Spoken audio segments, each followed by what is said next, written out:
Welcome back, everybody, and I don't just mean the wonderful viewers. I'm talking about Charlie and Westeros, Clare Gray, Maester Payne, Nico, Teebaby, and the Don Tony Teflon. First of all, thank you all for being here. Second of all, I'm a little sick, so if I'm being a little lethargic, that's my bad. Third, look at the gift that Teebaby gave us. This is the picture she drew of Queen LaDonna. Is that not wonderful? And here is the magnificent Claire Stark, looking beautiful. This is I don't know how to flip it. Tilt your computer screen. Nico Lannister. Nico Lannister. With the shame. With the shame. She doesn't mind the short hair, though, since she's covering it with a tinfoil hat. Maester Payne.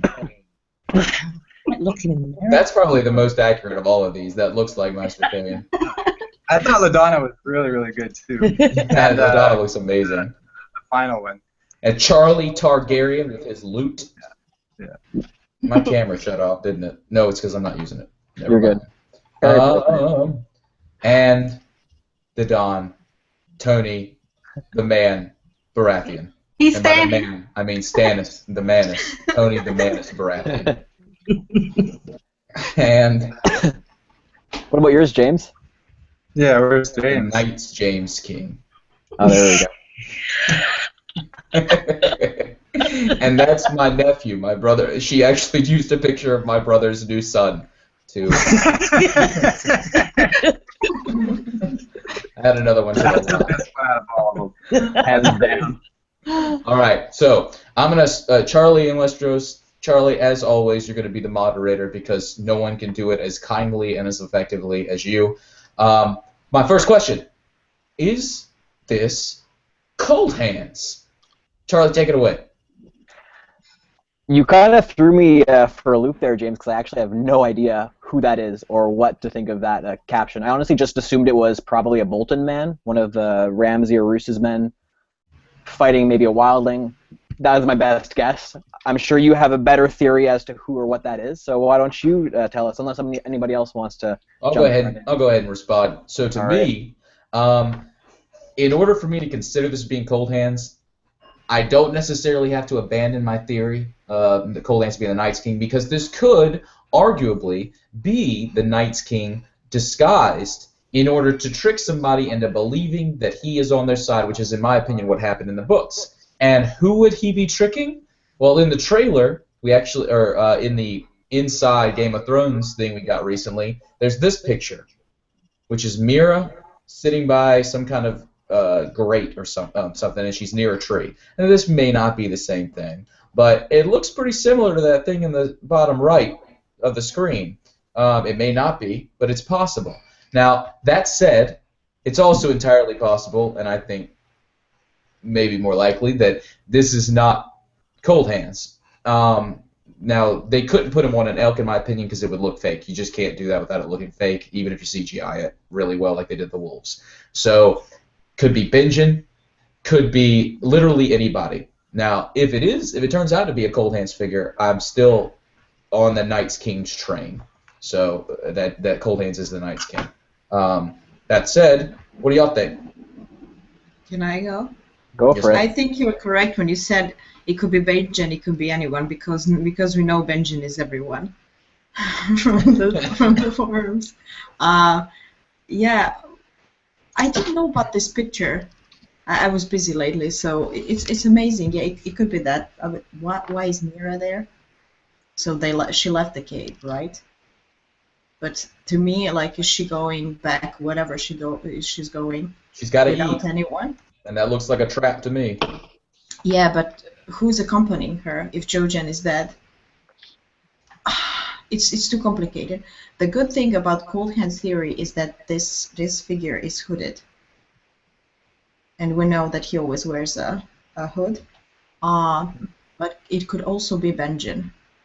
So why not? I mean, Well, Cold Hands should be riding an elk, right? mhm. But I mean, they cannot have that on the show, so why not a horse? Well, here's a question. Do you think maybe I'm playing devil's advocate here, but do you think they would want to reveal, or at least risk revealing a character that significant in the trailer for next season? Well, they have to. They would... It's more like a tease than a reveal. True, and you obviously it's open interpretation. But I guess my point is that if they're really going to have cold hands in season 6, would they put him in the trailer in the first place? Yeah, why not? Okay. Why not?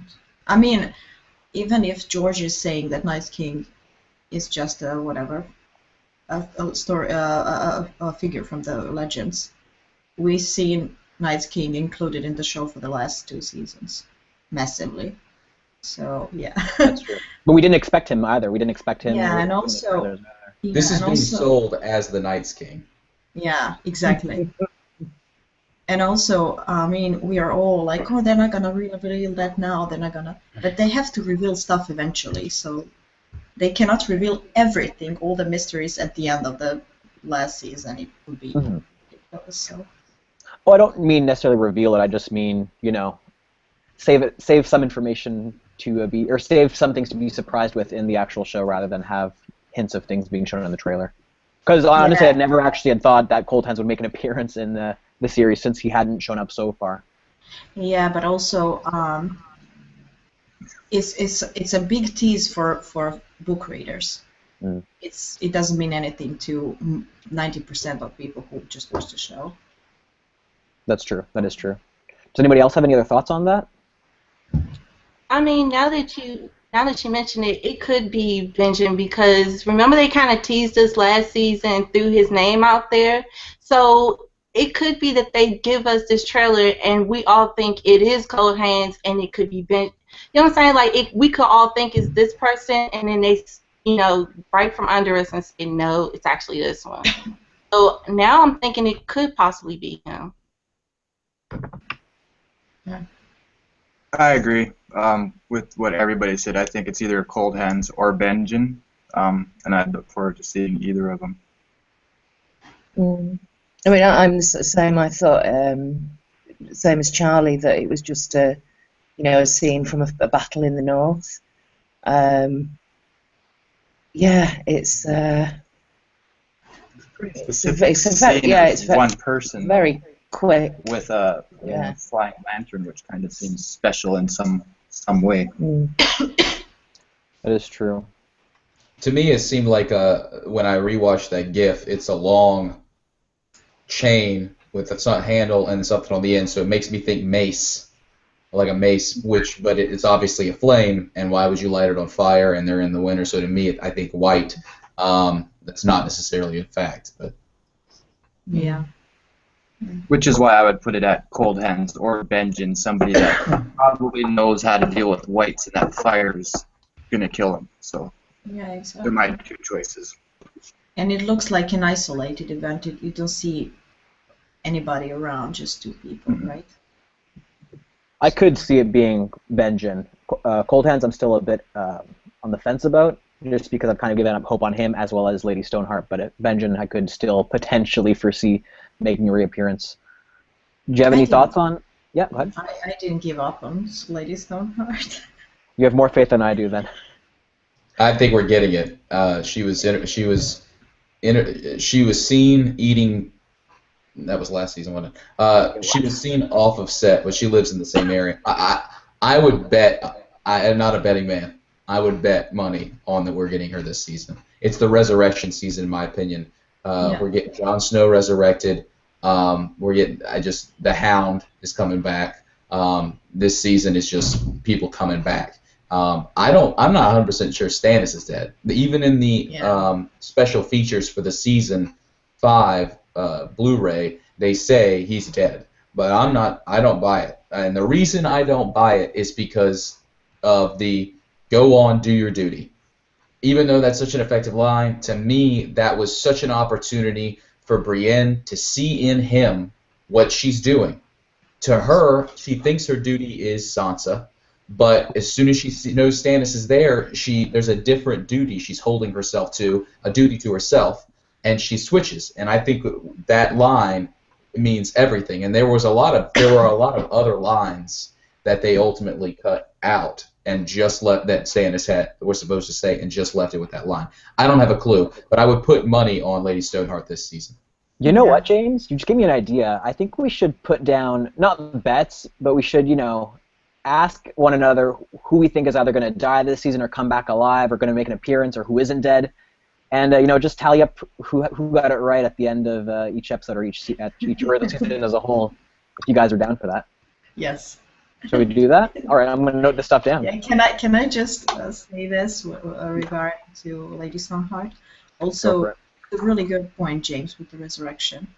And also, we know we're going to get a lot of Riverlands things, right? Yeah. So, and I think they're going to include Brotherhood without banners. Am I correct? When I read the news about the show. So I believe you're right, this story about Brotherhood without banners is really good in the books, but in the show, if you would never include it, it wouldn't make a difference. So why include Brotherhood without banners? I think because they are tied with Lady Stoneheart. So plus it's a fucking good story with Lady Stoneheart. Why wouldn't you include it in the show? And not just the Brotherhood without banners, the storyline of Beric Dondarrion, if they never reference him again, makes no sense. The idea that he gets resurrected, it makes no sense. Yes. And it's the thing that Martin does in order to sell the fantasy. In the first book, there is no fantasy, really, until the very end with the dragons, and even that's arguably not fantasy, and the fact that she survives the fire. Mm-hmm. There's really no fantasy in it. Martin does he slowly progresses us into fantasy, and every fantasy thing he does is a metaphor for something else. In order for us to believe that Jon can be resurrected, we have to see resurrection before. In order for us to buy the skin changing into humans, we get warging first, and it builds us up. To me, that makes no sense to have the setup of the resurrection with just Beric Dondarrion and only go to Jon. This needs to be something that happens more than once, and I don't know, but I see it. Yeah. Here's a question. Do you think maybe, again, devil's advocate here, and as far as Beric Dondarrion is concerned, whether or not they keep him in the story, or whether or not they use him to resurrect Lady Stoneheart, could they maybe have the Brotherhood play a different role, or have Stoneheart be filled in with another character, like maybe Brynden Blackfish, or even have Gendry go back with them to further some other plot, either in the Riverlands or even in King's Landing, potentially? Or do you think it's really, really a plot that's focused mainly on the phrase and really having Lady Stoneheart coming back? I started to think towards the end of last season that perhaps Brienne's storyline was kind of merging a little bit. The whole vengeance and that speech that she gave about being dead doesn't release you from an oath, which just really kind of made me think about Lady Stoneheart. And it's like maybe she's going to be kind of, she runs into the Brotherhood without banners, maybe she's kind of hanging around the Riverlands. She's still looking for the Stark girls, and maybe she kind of becomes this figurehead for vengeance. I don't know. I'm a bit worried about what's going to happen to Brienne next season, and I think this is probably one of the first times that I would say, possibly put her on that list of like she might not make it, to the end of this season anyway. Wow. But I also agree with what James is saying about a feature of this next series. I think is going to be the kind of the more magical elements. We haven't had that in the as much as we expected in the previous seasons around warging and the magic around the dragons and things. So I think this is going to be, it's like, is it because of the budget? Is it because of whatever the reason is? I think this is going to be the season where we get much more of the kind of magical fantasy elements of the story. That's fair. Yeah. We haven't heard, Tony, from you in a bit. What do you think about the whole Lady Stoneheart thing when you get a chance, as well as Stannis being alive? And I want to get all your opinions on both those characters, because I want to tally up our opinions for a little betting game. Hey, what's the deal, my people? You know what it is, the Don Tony Teflon, and I'm back at you. What's up to my Teflon people up in the chat room? Everybody representing House Teflon. I'm happy to be up in this piece. Not me. Sorry I had to step away for a second, but my dog knocked over my curtain and I had to fix that real quick. You know what I mean? But I took care of that. As for the whole cold hand situation, I just don't see the sense in bringing him in. What's he going to do? Everything he has already done should have already been done already. So I don't really know what they would have him do. Are they going to have him walk Mira back to the wall? I don't know. So I see the reason to bringing him in there right now. Stannis is dead. They hated that guy from day one. Maybe they knew what was going on with him. But for whatever reason, they hated Stannis from day one. They ain't show that man no love. They're probably the best actor in the show, and they used him like shit. And that's the way that goes. So Stannis, as for Lady Stoneheart, I would hope they would do it. There's room to do it, but I don't have confidence that they will do it. So I don't know. I don't think so. And as for if it was Cold Hands or someone in the trailer revealing that, I don't. They reveal whatever. It really isn't a reveal if it is, because you don't know what it is. So they can show whatever they want to show in that. So they can have people speculating, but there's no true reveal. I heard people try to say that with the Arya situation, of her walking there, they wouldn't show that in the trailer. They're not showing that in the trailer. You don't know what they're showing in the trailer until the show comes out. So that argument doesn't really wash with me. Can I make a wild prediction? Go for it. Tony just made me think of, which is not what I don't know how I got to this. I've said before that in my opinion the wall will come down because Bran's being tricked into learning, which is a beautiful thing, but so he's being tricked by somebody who wants the wall down, and in order to get the wall down, Bran has to be convinced to do it. Why would Bran do it? He does it because he thinks he has to, and I thought it would be maybe the wildlings being brought back from Hardhome. Well, that's not what's going to happen. Here's total theory. There's one person that Bran has closest to him, Mira. If Mira, and he's been gone for a year, I could see Mira having a conversation with him where she says, I got you here. I lost my brother. My family's not here. I want to be with you, but you're going down a path I can't join you on, and there's no food here. I've got to go back. I've done my mission. I've got to go back. And I even think if she does that, if she does leave based on that, they got to fuck before she leaves, because in my opinion, she's going to have this baby. But the point is, if she leaves to go to the wall, to get past the wall, how's she going to get past the wall? In the TV show, there's no real way for them to get back. I mean, they could try to find the door, but the door's going to be covered in all that high snow. There's no way to climb, no way to notify people that she wants through. And it's huge. She can climb it. I mean, there's so many issues with it. If Cold Hands, or whoever that is, takes her to the wall, and then somehow leaves her or gets her, makes it seem to Bran that she is going to be killed because she can't get past the wall, that White and White Walkers are attacking, Bran might bring that wall down to keep her safe. I could see that happening. The wall's going to come down. I don't know if Bran's going to do it, but it's falling. Yeah, I mean, the wall, it's been a farce since it was put up. It's just, you know, and you have these big walls, and you can't block anybody out with a wall. This is, you know, Donald Trump is an asshole. It don't work.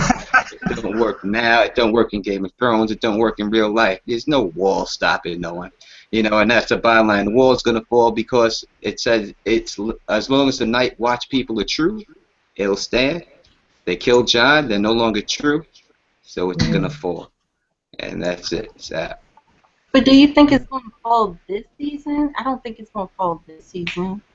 It's got to fall at the end of the season. What are they? You know, the wall falling to me is like Dany coming to Westeros. Get it over with already. You know, it's like watching the Titanic. Sink the fucking boat. You know, that's what I'm here to see. You know, let's get it over with. You got a big ass wall. Let this fucking fall. Dany, fly your ass to Westeros. Let's get this party started. And you know what I mean? And that's the way it should be. I think you're right that it has to happen this season, in my opinion, also because we're only maybe going to get 2 more seasons, and the last season's going to be like this season and season 3 was, one thing after another, after another, after another. And in order to do that, you need a season at least before to set everything up, which is what season 5 was. People talk about it being disappointing. That's because, in my opinion, it was set up for a lot of other stuff, so it seemed paced. It seemed like there wasn't a whole lot going until Hardhome happens and it blew our socks away. But in my opinion, the wall's got to come down at the end of this season. And that's, I bet, almost the last thing that happens. God, and the thing I see, the problem that people don't, that I see with the wall coming down is how the fuck are you gonna get over it? There's gonna be huge shards of ice when that fucker drops. This is not gonna be flat. It's not gonna fall and it's gonna be a flat. People can just traverse right across. It's gonna be jagged. It's gonna be walk. How are you gonna get across all this jagged ice and everything else and all that stuff? You know, I don't understand how they plan on doing that. You know, but it's got to be treacherous walking across it when it comes down. And I don't think the whole wall is going to fall. It's just going to be a section of it, you know. This is enough so people can do what they got to do. Not every piece of it. It's not going to be a domino and just tumble all the way down. Just a section of it will come down. Do you think that it's possible that the land will split in two, like with the arm of Thor? Yep. I said it. I think it will. I think that it has to be done to stop the White Walkers. I said I got a video on that, so I'm not really going to go too much into it. But I said that I think that it's a spell that gets done, the Hammer of Waters, and I think it has to be done by Greenseer to split it, try to stop the White Walkers from coming across down all the way down to Westeros. Yeah. I think they'll try it. Split it at the neck, right? Yeah. It's like the symbolic beheading. You cut it off at the neck. In my assumption. I like that metaphor. And to me, the ending of all of this will involve, when the wall comes down, water connection from the east and west coast of that top portion. So it's no longer a wall, it's water. It can be passed freely, but it is a symbolic border as opposed to a physical. And, I mean, I don't think there's any disagreement ultimately that this is Martin's playing with the two states, sort of the idea that you could divide anything and say, so these people stay on this side, those people stay on that side, because it just doesn't happen. I don't care if it's Israel and Palestine or Germany. I mean, in Germany it happened, but it ends up being horrible. One side ends up more bitter. I mean, you create more than just a non-trespass. It becomes a you lose the economy. One of them benefits, the other one doesn't. They both lose because, I mean, there's so many issues with it. So It's to me, so cool. bringing it down, but still having the mobility is the point of it. It's okay to say this is America, that's Canada, for the sake of the laws, but ultimately the trust. Plus, there's a rainbow bridge in Norse mythology, and I like that water particles create rainbows, and the White Walkers could technically walk across, unless it's we don't really know, salt water, but a boat technically. Yeah, it's really cool that I have a cup from Berlin Wall. It's a plate that says "You are leaving the American sector" in 3-4 languages. It really comes down to, can these White Walkers come across the water? I mean, that's what once that is answered, a lot of stuff can be explained, you know. So in the show, we see them stop at the water, not because they couldn't go. We don't know if they could go, or if he just wanted to stop to show a force and just halt right there just to tease him a little bit, or he can't go in the water. They can't. We don't know that for sure. I mean, we have the images of the dead things coming out the water, but we don't know for sure. Once that's once you could figure that out, then a lot of things will be decided what goes on with them and how they will approach it. Do we know if the water? Do we know if the water in the neck is salt or not? Does anybody know? Where's the map? It's marshland, isn't it? It's marshland, but you can have salt marshes or wetlands. Florida's got salt marshes, so I mean, I'm not sure. Kansas has wetlands. The alligator is a sigil of the house. Is it an alligator or a crocodile? Yeah, but one of these animals Lizard live in lion. the salt water, right? Am I right? I think there are versions of both that do, but I don't know that. Let me look it up real quick. There are definitely saltwater crocodiles, and there are saltwater. Saltwater crocodiles. It seems like you're right. Go ahead, Claire. Do you think that, I mean, just thinking about the kind of more magical elements, and we know that, you know, the wall was constructed with magic and spells, and, you know, it's a big 300-mile wall of ice. It was built to come down, absolutely. But do you think that will kind of trigger the emergence of something else that's magical? Will something emerge from the wall coming down? You think there's another power somewhere? I think there's giants inside the wall. I'm thinking, as I often do, about an ice dragon. Perfect. I hope so. I hope there is ice dragon. If there's anything in there, I would think it would have to be that. We have a couple of hints of the ice dragon. I think it has something I don't know if it's actually in the wall, but I think that there's some type of egg over there in there, and I think that it's possibly they can use it to have a dragon grow. But I think the egg is stashed there. I don't think the egg is with Blood Raven right now. I think he has it stashed there at the wall, whether it's Deep Lake or one of them that's shut down that's over there, it's stashed there, and I think that's where if there's going to be an ash dragon, I think it's got to be over there. I don't think there's a dragon at the wall. I think there's dragon in Winterfell. Could be there too. But in the wall, I think there's like werewolf trees all down there. Because we see that there's a tree in this kitchen. Remember where Bran went? Mm-hmm. Yes, and then there's a werewolf tree door, also with the black and white door. The night fort. They went through to go outside, the talking door. So why not? And I mean, you can bring down the wall, not necessarily by Bran, but you have the horn, right? The fucking horn they've been searching all along. And I mean, if you get the right frequency, you can destroy something. Can I say something about the horn? First of all, I want to say a couple of things. Number one, I think we have to get a walking across water sort of thing. Whether there's something about salt that makes it so they can't do salt, or some other, maybe they can't go across water at all, and that is a vampire thing. But the thing about vampires is they can't move across running water, like flowing water. A lake is more, but they can actually go across. But I think that we have to have a moment. The whole resurrection, chosen one, the person, the Alpha and the Omega. I was the beginning of all this, and I'm the end of it. And bringing peace to everybody and an afterlife. All of these things point to, amongst other mythologies, Christianity. And in that is walking on water. That's like a major thing. And Jesus, some say the mythology aligns with like an Aquarian sort of, the water bringer sort of astrological system. Anyway, walking across water is just such an opportunity. Their ice, if there's water in front of them that they can walk on, they could freeze it underneath their feet and literally create a bridge, which is what I was talking about with the Rainbow Bridge. About the Ice Dragon, Martin has said that the White Walkers can manipulate ice, that they literally do it. It's one of the things, I think Tony, I might be wrong, at one point cited as a potential that the White Walkers built the wall.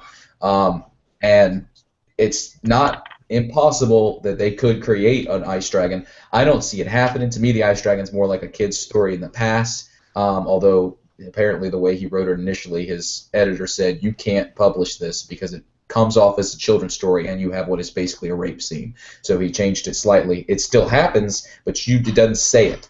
It's just like it's the daughter, the sister, and the parents and the dad inside a building, and the soldiers go in. Now, so I think we will get a white dragon, a dragon that is resurrected and is the thrall of the Night's King, whatever that ends up being. So what was the thing I interrupted to say, or what was the point of the thing I interrupted? You kind of went down a slippery slope. We know both in the books and the TV show, James, we know a lot more about fire magic than we do about ice magic, considerably.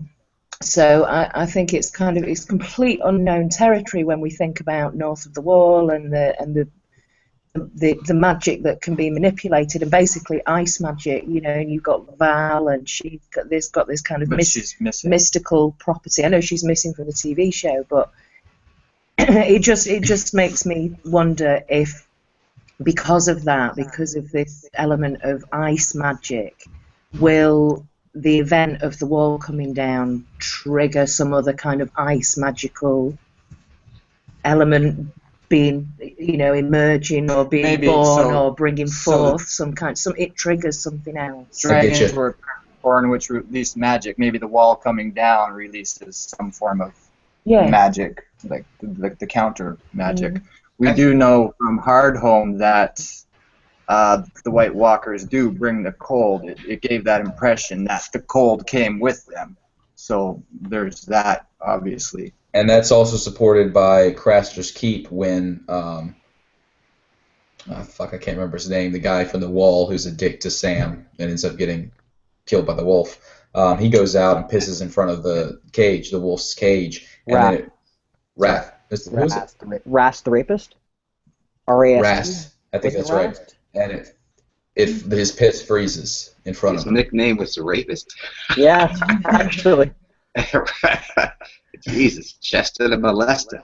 I think it's like if George R. Martin wrote these books the way, I don't know how he wrote them. I'm just going. So if he wrote these books and then he went back and wrote the Dunk and Egg books or whatever, how he did it, there's no reason for him to make it Bloodraven get an egg, put that in a dragon's egg, put that in the Dunk and Egg books, if not to pay it off later, because he hasn't paid it off there yet. Now we're not done with the Dunk and Egg books, obviously, but he hasn't paid it off yet. So I don't see why give that man a dragon's egg, then say he's sent to the wall, and then have him up there not to have some type of ice dragon or something, especially when George R. Martin himself says that he is the one who created the ice dragon, that he made that up, that there was no one who ever thought of the ice dragon until he came up with the idea. So the fact that he came up with this and he believes he did, I would think he would have to put this in his #1 story. I just don't see no other reason why not, and I don't see how the White Walkers are any threat to humans without this ice dragon that could just fly overhead and freeze everyone just from flying overhead. And the ice dragon gets bigger as the colder it gets, so it doesn't have to take years like Danny's dragons to get bigger. It just gets colder, it gets bigger, and that's it. So a long night comes, it could just boom, full grown, and that's it. So I think you have to have ice dragon. And I also heard people say stuff about the show like, oh, you can't look at the show and the books. You have to look at the show and the books. These dudes paid George R. R. Martin millions of dollars. Millions. Multi. You don't think they know what's going on? So if you see it in the show, you best take that as canon. I know people want to be purists and said, I need to read it in the book first. No, you don't. It's going to happen. They paid this dude millions of dollars. Not to. Do you think they gave millions of dollars? And George said, no, I'm not telling you that. What? You telling me what I told you to tell me? I gave you $10 million, boss. You better fill me in on this. And that's the bottom line. So if you see it in the show, it's going down in the books. I agree with Tony completely, man. And It's business. It's business in the end. It's business. Come on.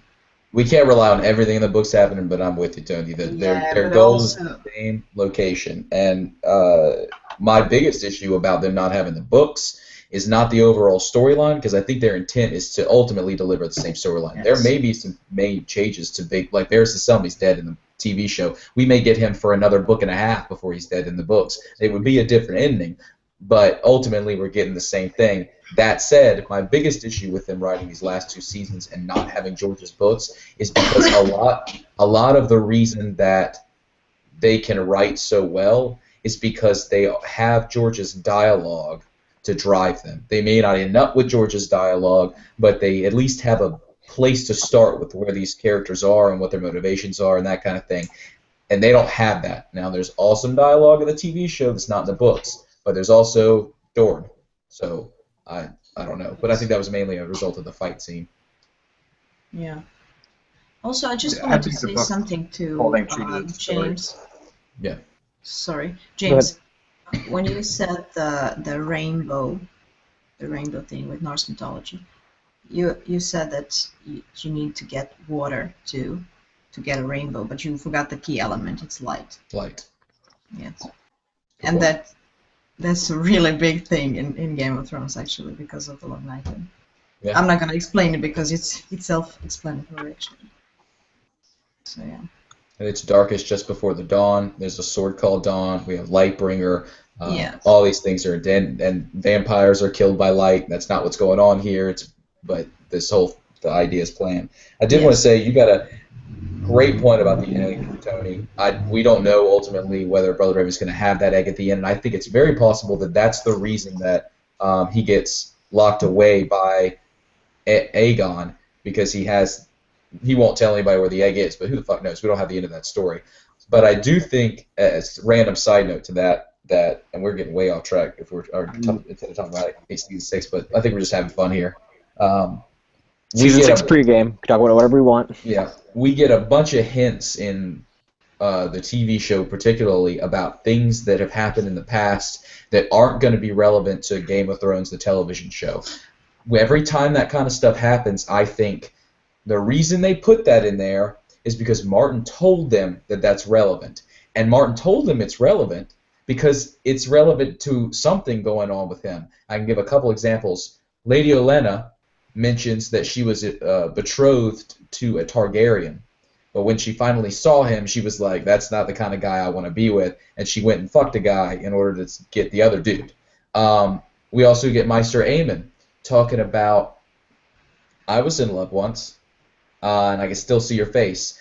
These things, in my opinion, are all references to the Dunk and Egg Tales. The Dunk and Egg Tales, in my opinion, are going to explain a whole lot of this shit. And if we get a prequel, it'll be Princess and the Queen movie and Dunk and Egg Tales. I don't think they can do a Robert's Rebellion one. Random thoughts. Just try to talk out loud.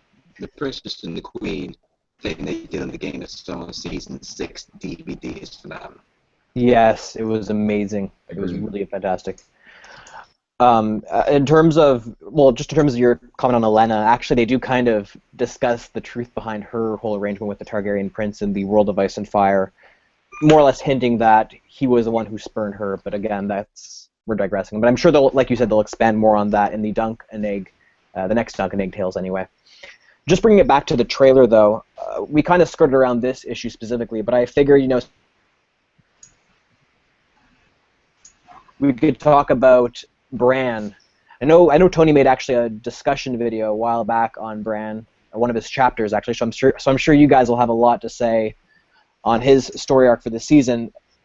I guess I have more questions than answers, but I was just wondering what you think we will learn from Bran this season. I've always imagined that we're going to finally either get a glimpse or at least fully understand the I don't know how to say this in English, the raison d'être, the purpose of the White Walkers and why they want to go south, other than the obvious, I guess. Or at least understand their origins more so through visions of Bran. Obviously, we're likely going to get things like the Tower of Joy seen through Bran visions, but I want to know if there's anything else that we will get through looking through Bran's perspective, through Bran's gaze this season. Any takers? Well, I can... It seems obvious we're getting the Tower of Joy, and it seems obvious that we're getting at least something with the Night's King.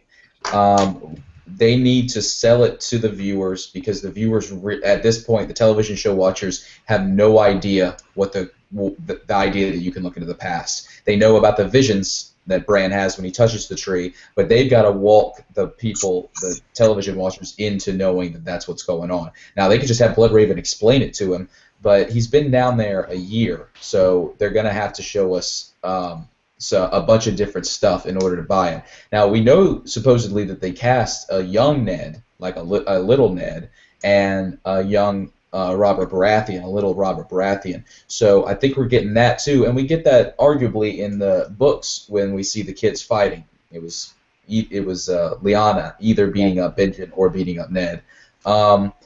By the way, we just got a white German Shepherd. Vicky got one, my girlfriend, and we named it Nymeria. That was her choice. And we will be getting a puppy Boston Terrier, and I named it Lyanna. So nice. See how it goes.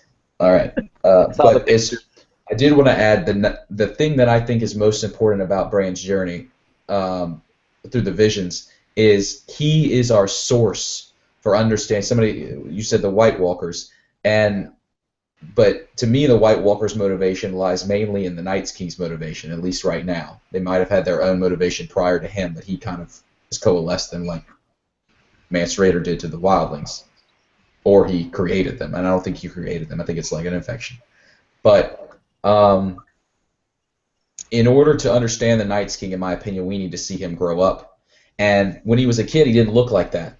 So, in my opinion, we're going to, and there's also a vision of Winterfell, it looks like, because Bran is in Winterfell. So we're going to get a vision of Winterfell. That might be those young Ned and everybody. But in my opinion, maybe not this season, but next season, we're going to get the motivation of the Night's King, because Bran's going to watch a kid grow up and be treated like shit at Winterfell. And we're not going to have a fucking clue it's the Night's King, except that I told you. We're not going to have a fucking clue that it's the Night's King. I remember that. He's a little kid, and he's being treated like shit, like Tyrion was. And we're going to watch his motivation, and then he goes to the wall and he becomes a Lord Commander. And they haven't really explained the Night's King's mythology in the television show. I think they will. But anyway, I think that we're going to watch it and completely understand his motivations, and then he gets killed. And anyway, I think Bran is the key to that. Not this season, the next season. Gotcha. Can I just quickly go back to the salt water and ice and everything for a second? Yeah, And then for- you can yes, go to yes, because I don't know if James saw the video that I shared a month ago. So anyway, guys, I don't know, like you guys who are watching, if you know my video on hair ice, just try to Google it, hair ice, hair like the thing I don't have on my head. But recently I found out about this really cool formation that's called brine icicle. I don't know if I should. How can I show it to you? So it's BRINICLE. It's a really cool formation. You can search it online to see the video. So it's basically like an icicle that is forming inside the water. And when it looks like a small tornado or something, but it's actually an icicle, and it can form only in salt water, and it can touch the ground, and when it touches the ground, it just spreads around. It looks amazing. It was way cool. It was so cool, and I recently found out about this. Please, guys, Send it check to me on it out. Facebook, and I'll put it up on the. Okay. Do you want just the wiki page, or do you want just the word? Whatever picture do you have a picture of it? Yes. It looks amazing, and it can. I'm actually trying to kinda maybe put it into some scientific perspective, if possible. Anything in the show. So I try to do it with the White Walkers, that as James mentioned about the what's it called, the infection, and hair ice could explain that. James has sent it to Facebook. Please share it with other people. It looks amazing, and please, guys, check the video because they actually filmed it. The formation. It looks amazing, absolutely amazing.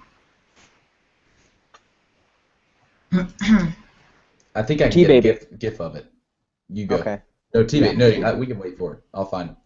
Oh, well, I was actually had to say something about Bran and the Night's King, that whole vision. I think what they're going to do is, when he was having his first green dream, he had all these visions, and then he had the visions where I believe he was in the Lands Always Winter, and then he got scared, and then he went back. It's in book 1. But I think what it is, instead of him screaming and then it ends, is that they're going to let it sit there and we're going to see what exactly is happening. So I think we're going to see Bran also I think we're going to start to see Bran training, and then we're going to start to see that he's going to have the potential to be better than Blood Raven. Yeah, when it comes to weirwood trees, I'm gonna have to go with the who said that? That mythos, I think she said it, that when they show the flashback of the weirwood tree getting all the way back, and Bran's looking at it going back in time, and then the first thing you see is the lady cutting the guy's throat, and then you don't see anything else. I think she said that that's when the weirwood tree was activated, when the first sacrifice happens. You can't see through the weirwood tree until that sacrifice happens. I agree with that point right there. I think that is true, that you need to have a blood sacrifice on that tree in order to see through that tree and let that tree be activated. And I think that's what it basically comes down to. As I said before in one of my other videos, I think Blood Raven is just, he's withering away in there. And I think it's some Atlas Stone type situation. that he wants to switch positions with Bran and be young and get out of there again. I don't think that Blood Raven is here just to sit there to guide this guy and say, all right, I told you what you got to do, boy. Now I'm going to die. Goodbye. That's not been his character from the beginning of anything they've ever said about Blood Raven, so I can't see it being anything like that. I love the idea. Yeah, I but love the idea also, of him being wanting to be young. I'm going to show this Chronicle thing Yeah. since you want to sit up. yeah, because we actually didn't see like of all. Yes, One sec. that's the thing I was telling you about. You see how it spreads? It looks amazing. Poor starfish. Yes, they die. They freeze to death. It's so Wow. cool.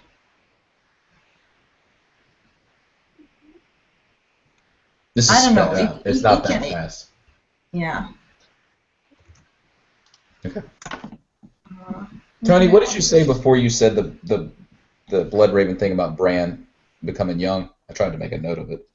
No, I just said I think that Blood Raven's purpose is it's like an Atlas Stone type situation where he needs someone else to carry that weight, where he wants to get out of that spot and then have Bran take his spot so he can be young again. I mean, if you want to go, I don't know if this whole Sierra Sea share or whatever that situation is, if that is true. If that is true or anything else is going on, this man does not want to stay in that tree. He wants out. He's been there long enough. I think he has to switch positions with someone to get himself out of that situation. I can't see him just being there and just be like, all right, I'm going to teach you this. He's not, this is not Yoda. He's not Master Splinter.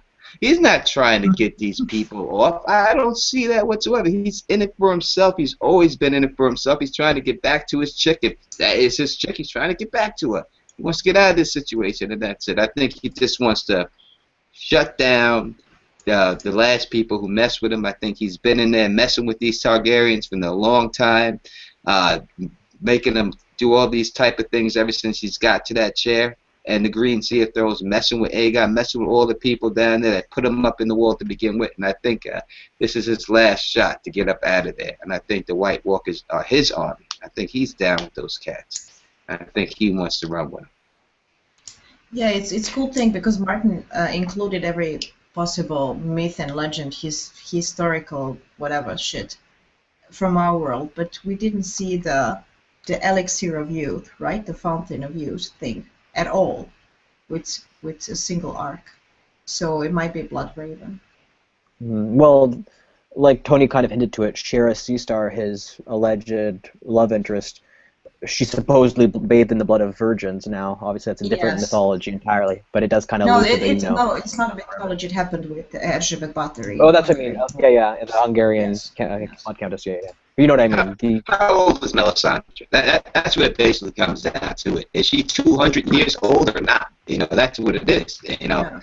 We need to find out how old this chick is. We can figure out how old she is. This stuff clears right up. You know what I mean? It comes down to range. Sorry, Tony. No, go ahead, Jay.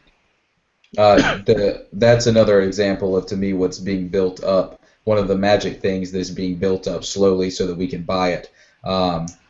The glamoring, and I think that she is one of those links in the chain to what will ultimately be, Mance Rayder being Rhaegar. And by the way, Mance Rayder is still alive in the television show.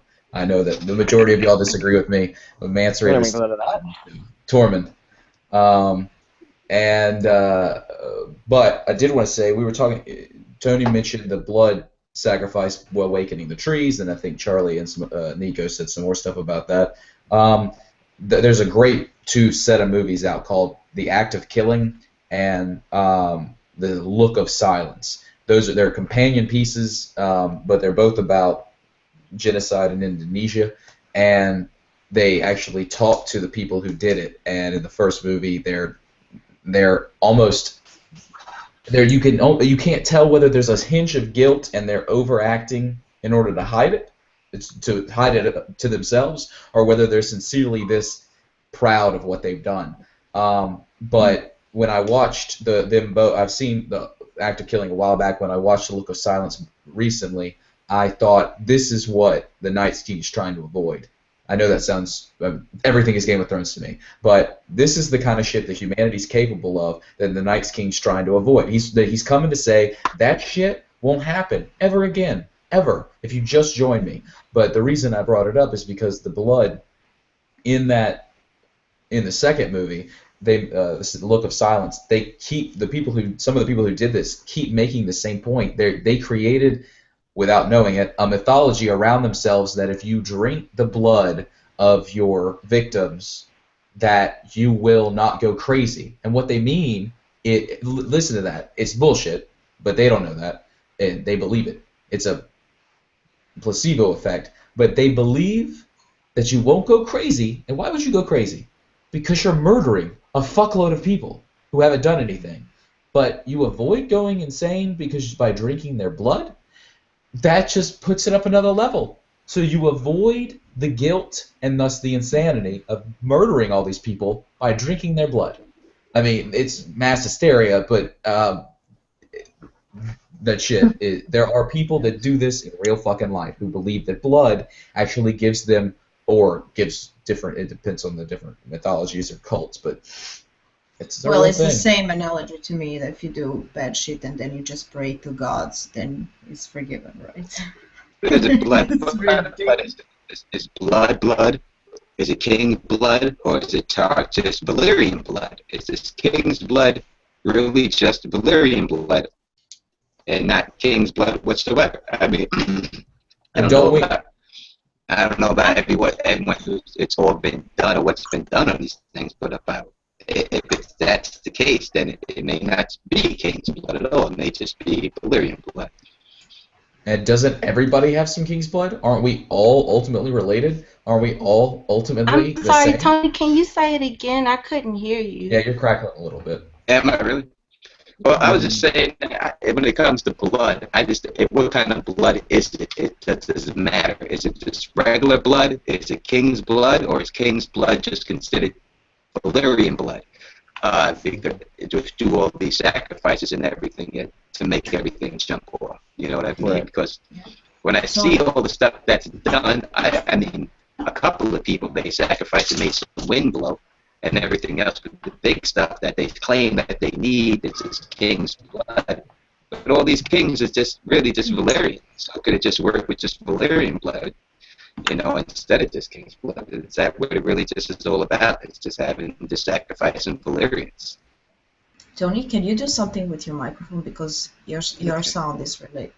It's terrible, really. Yes. It's muffled a bit. It's interesting, yeah. It's crackling and muffled to me. And I thought that it might just be like a video upload thing, but people are commenting on it. It might end up not be a comment later. I could try. I can see what I can do to see if I can make it sound better. But you're right. What is it about the blood that's doing this? Mm-hmm. Well, I think Tony's onto something there. I do think perhaps it is the fact that there's Valyrian blood. It's either one of two things, really. Either, this is all just not in Melisandre's head, but it's part of her trying to creating an illusion that there's something to king's blood, or it is indeed the fact that Valyrian blood possesses this form of magic to it, which is why, perhaps Stannis' blood had something to it when she was either using Gendry to kill off certain kings and that kind of stuff. Well, the Targ words are fire and blood, which are two specific forms of magic, right in their words, right? Fire magic and blood magic. So. Yeah, but this whole show, I think, when I say the show, I mean the books and the show, that this whole thing Martin wrote actually plays with this. Does it really make any difference, or is it that the king's blood is actually, well, if you want to rule over somebody, you have to make others believe that you're special in some way. So, my blood is special. That's a way to rule over people. That's very good. Yes, exactly. Yeah. So, which is it? And that's why I agree. I think it's one of the two. It's either going to be an aspect of the Valyrian blood, or it's going to be just, part of that whole illusion that there really isn't anything to king's blood. It's just in our heads, as you say. It's just blood. But Blood is blood. But there is a little bit of magic in the book. So, that is true. That is true, and that's why we're kind of wrestling with this dichotomy. Yeah.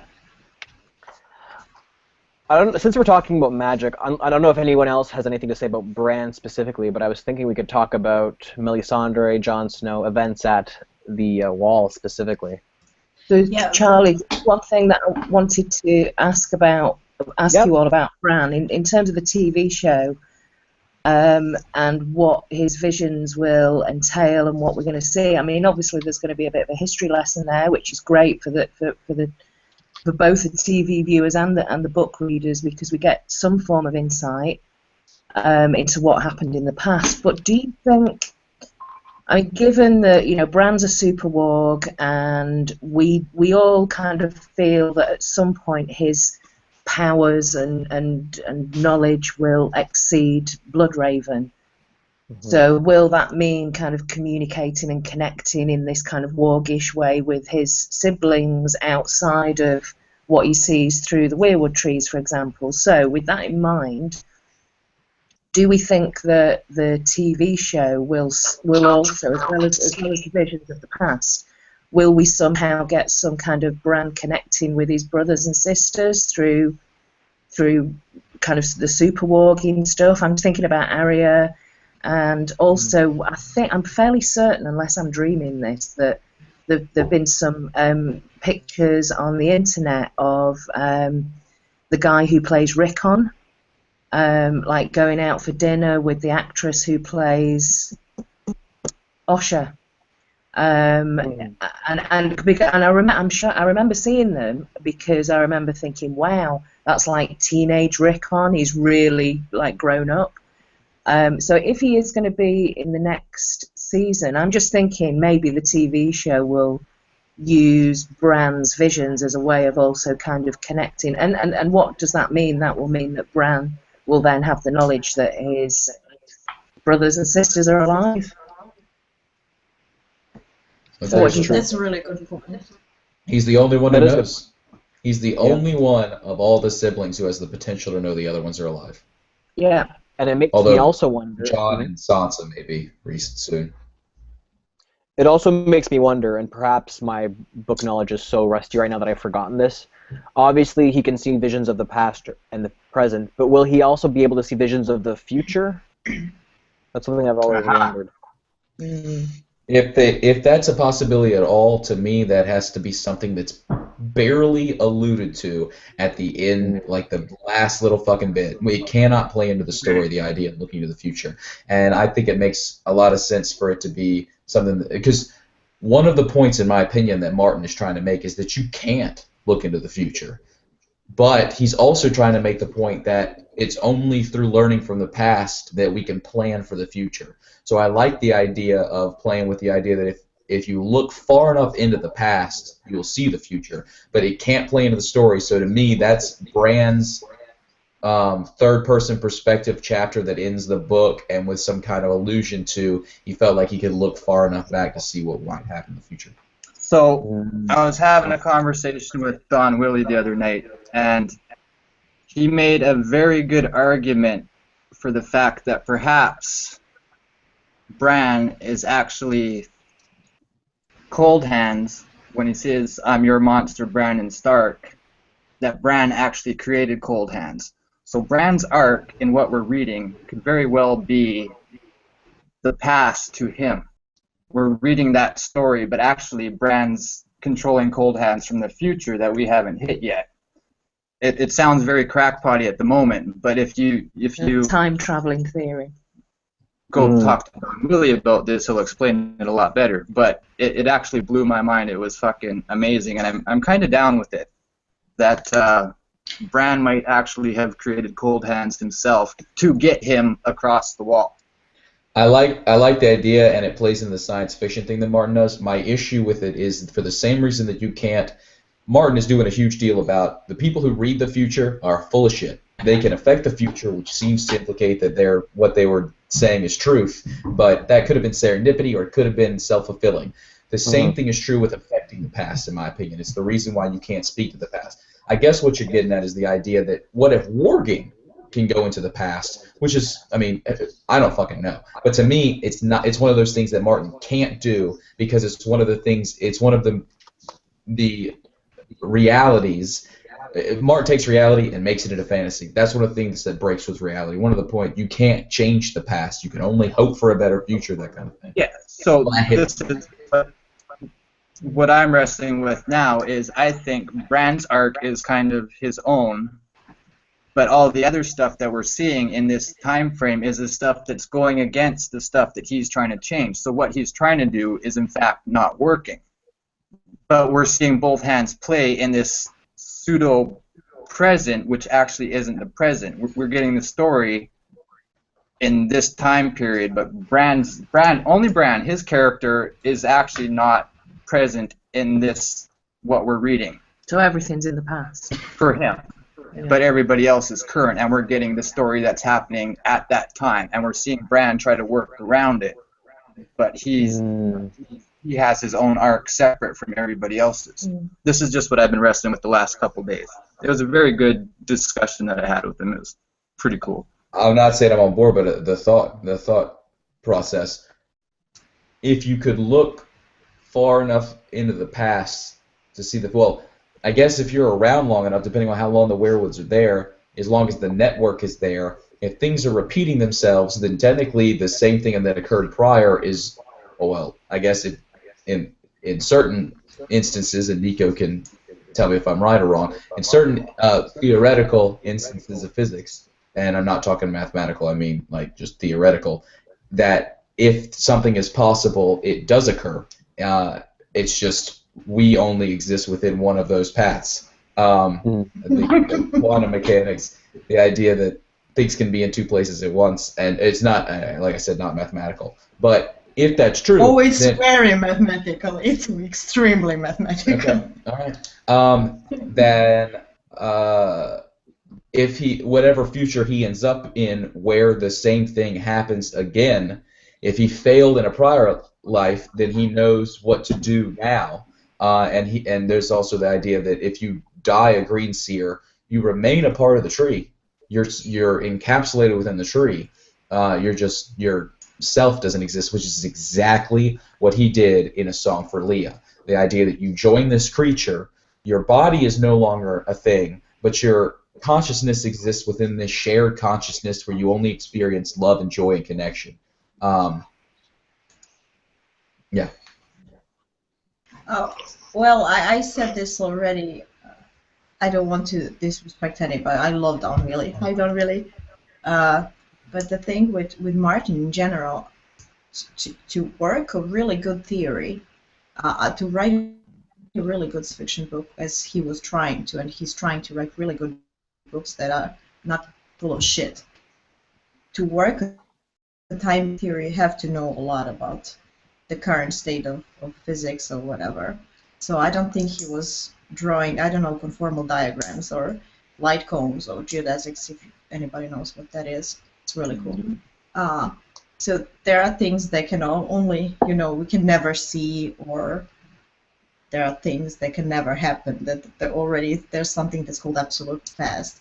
So to work it out, you have to know about it, and I think it's too complicated for this story. This story is already too complicated, and to add something like time travel, what would it change? I mean, you have these trees, it's so pagan, it's so ancient, it's so cool already.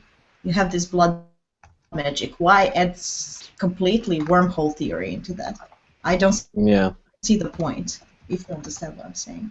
Now that said, the book Time Machine definitely had an influence on this. The idea that there's different races of humans, which have, whether through in Time Machine, there's 3 races of humans, and they are bred for the intent to be those races. One is the prey, the thing that the other 2 feed off of. One is the hunter, the thing that gets the prey and eats it. And then the third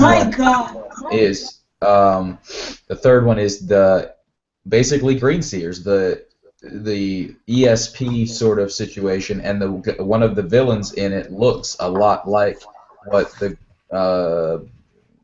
let's see if I can find a picture of it. Looks a lot like. Sorry, do you know who's in the comments?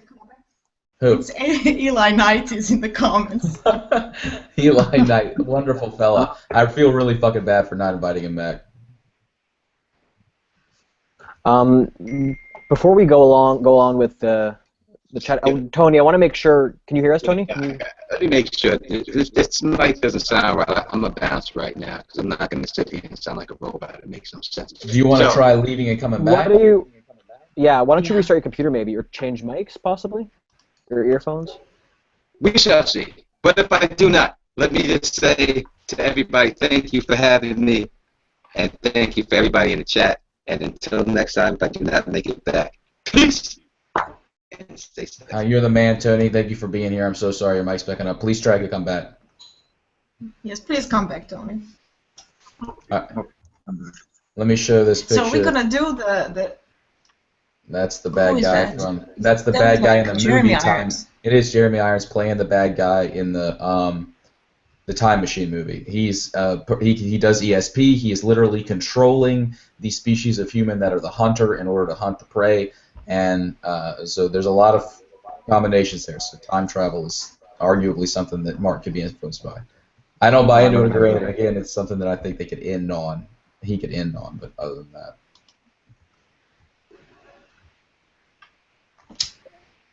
It would make for an interesting plot twist, anyway. What was I going to say?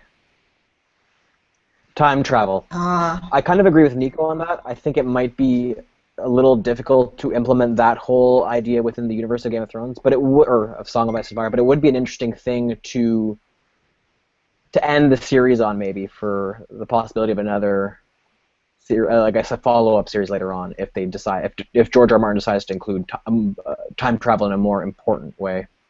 Well, I don't know if it's time travel like we're looking at time travel. We know that it's time travel in the books already, that Bran's watching the past. Right. The wormhole theory. And we know that he communicates to Ned through the past, like through the tree, or it looks like that. Ned hears Bran, I forget what he says to him, but he communicates to him. That's what I think Don Willie's looking at, is the communication, not like a physical being time traveling, just getting a message across that way. How the resurrection happens, I'm not sure. Like how he creates Cold Hands, I'm not sure. But Cold Hands saying, "I'm your monster," likening it to Frankenstein's monster. I'm your monster, Frankenstein. I'm your monster, Brandon Stark. Got it. Him creating Cold Hands that way. I thought it was a really good argument. And Frankenstein starts off. Sorry, Claire. He's been looking for his tablet for about half an hour. That took, like, what, 20 seconds? That's yours. Oh my God, man! I know. I was just about to say what's with that. But anyway, here's a tablet. Did you find it? Of course she did find it. God damn it! I don't know what's wrong with men, but like I put She didn't find T-shirts it. on my I don't husband. know what's wrong with women. They find their own laptop and think it's somebody else's. Clueless and gave me her tablet. But thanks, Nico. Thanks, babe.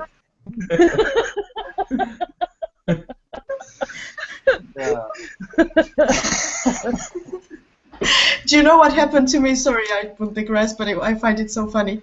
I was sleeping, and in my sleep, I could hear my husband standing, looking for something, and I, in my sleep, just yelled, "On the right!" I knew what he was looking for. There it is. All right. Okay, there you go. Boom. Nice. Sorry, Charlie. Sorry. I think unless anybody else has got anything else to say, I was just curious to ask if anybody felt that the TV show would highlight this kind of connection between Bran and his siblings with the idea that maybe Rickon might be coming back as well. Well, Rickon is definitely coming back, in my opinion. They cast Manderly, or at least it seems like they cast Manderly for this season. So the Umbers as well, I believe. Yeah, you're right. And some Karstars as well. So we're definitely getting the North situation. I did want to. So to me, yeah, Rickon. Yeah. But the books make a huge deal out of the connection there, because in the books, Jon and Bran have a connection in the first book. I want to say it is It's where Jon's above the wall, and Jon's above the wall with Qhorin Halfhand. That's the first book or second book? Anybody Second, know? I think, isn't it? It's the second. Second. He goes north. In that, Jon is sleeping, and while he's sleeping, he's in Ghost. And while he's in Ghost, Ghost feels all the other wolves, one of which Jon feels another person. The wolf feels that in that wolf is another person. So Jon, through Ghost, through Summer, sees Bran, and they actually talk to each other. Now, arguably, that's Bran reaching out, but the books make a huge deal out of it. Yeah. So you got a great point. And in my opinion, Bran's not getting out of that cell. Bran is going to stay in that place for the rest of his life. I think that he's going to fuck Mira before Mira leaves. That he will have a child through Mira, but he won't be there for it. He's the All-Father. But I do think that he has to have a connection to all of his siblings in order for that to make sense. It's particularly Jon, but Rickon as well. Which he has to have a connection to Rickon because Rickon he grew up with, but also Rickon, in my opinion, will be at Winterfell. So that is his connection to Winterfell. But it's the connection with Jon to me that has to be built up that hasn't been. Rickon is quick. Yeah. Well, I just will say this thing about the whole time traveling. If I'm wrong, I will stand corrected. It's not a problem for me. But I do see werewood trees as like CCTV or something. It's like something like that. It's a one-way radio, basically. With a bit of maybe not one way, with a little bit of magic behind it, but it's actually a way to. It's a connection, just a network.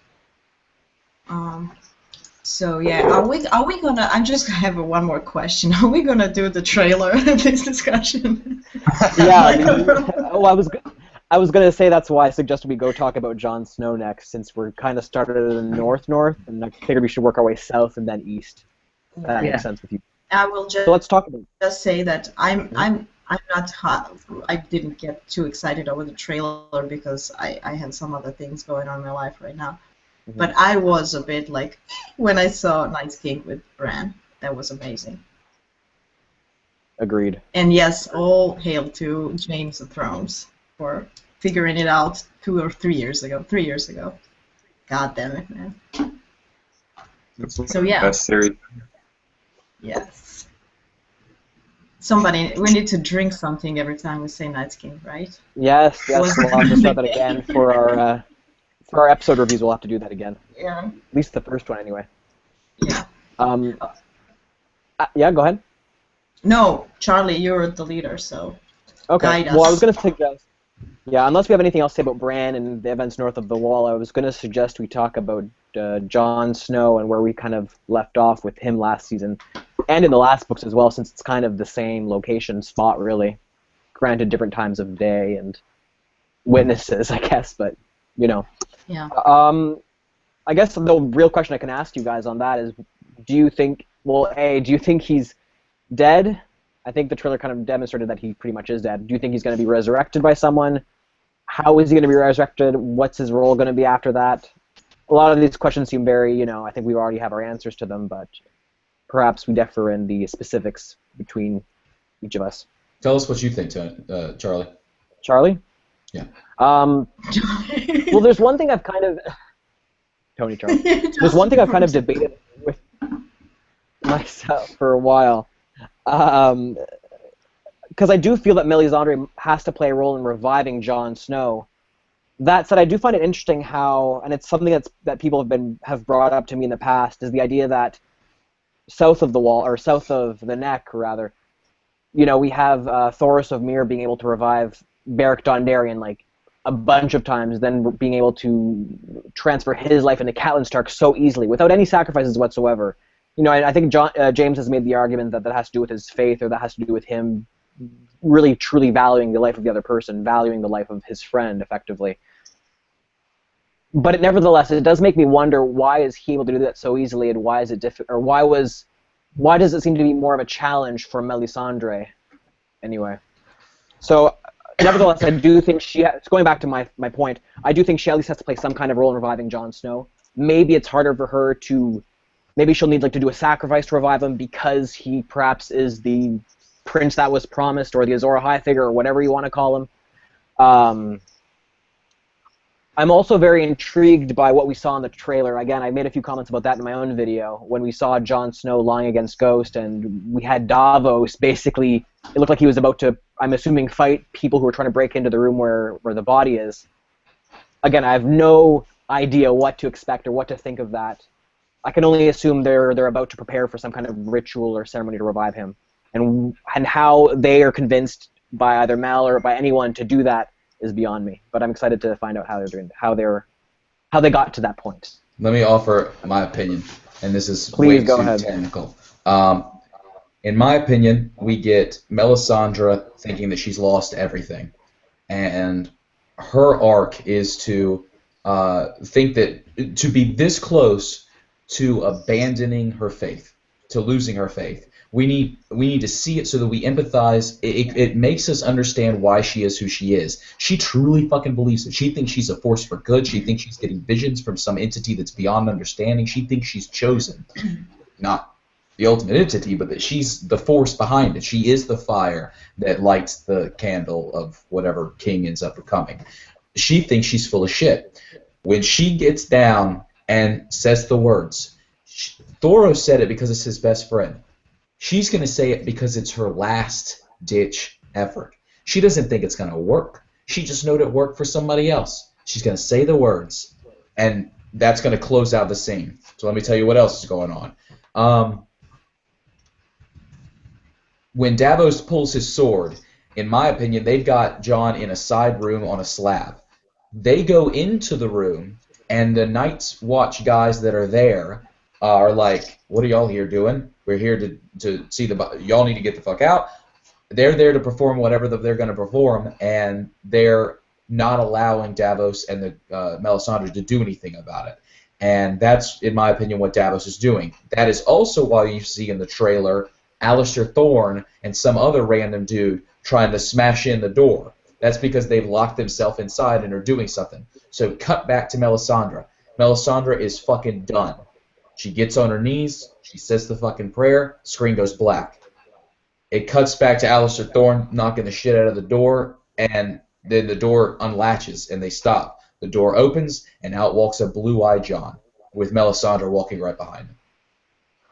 Why do you say blue-eyed, though? His I know mind you is... got a point to that. The reason I think blue-eyed is only for the progression of our understanding of what's going on, not because it's driven by something I can actually cite. To me, we don't understand why, as readers, we don't understand what gives the blue eyes.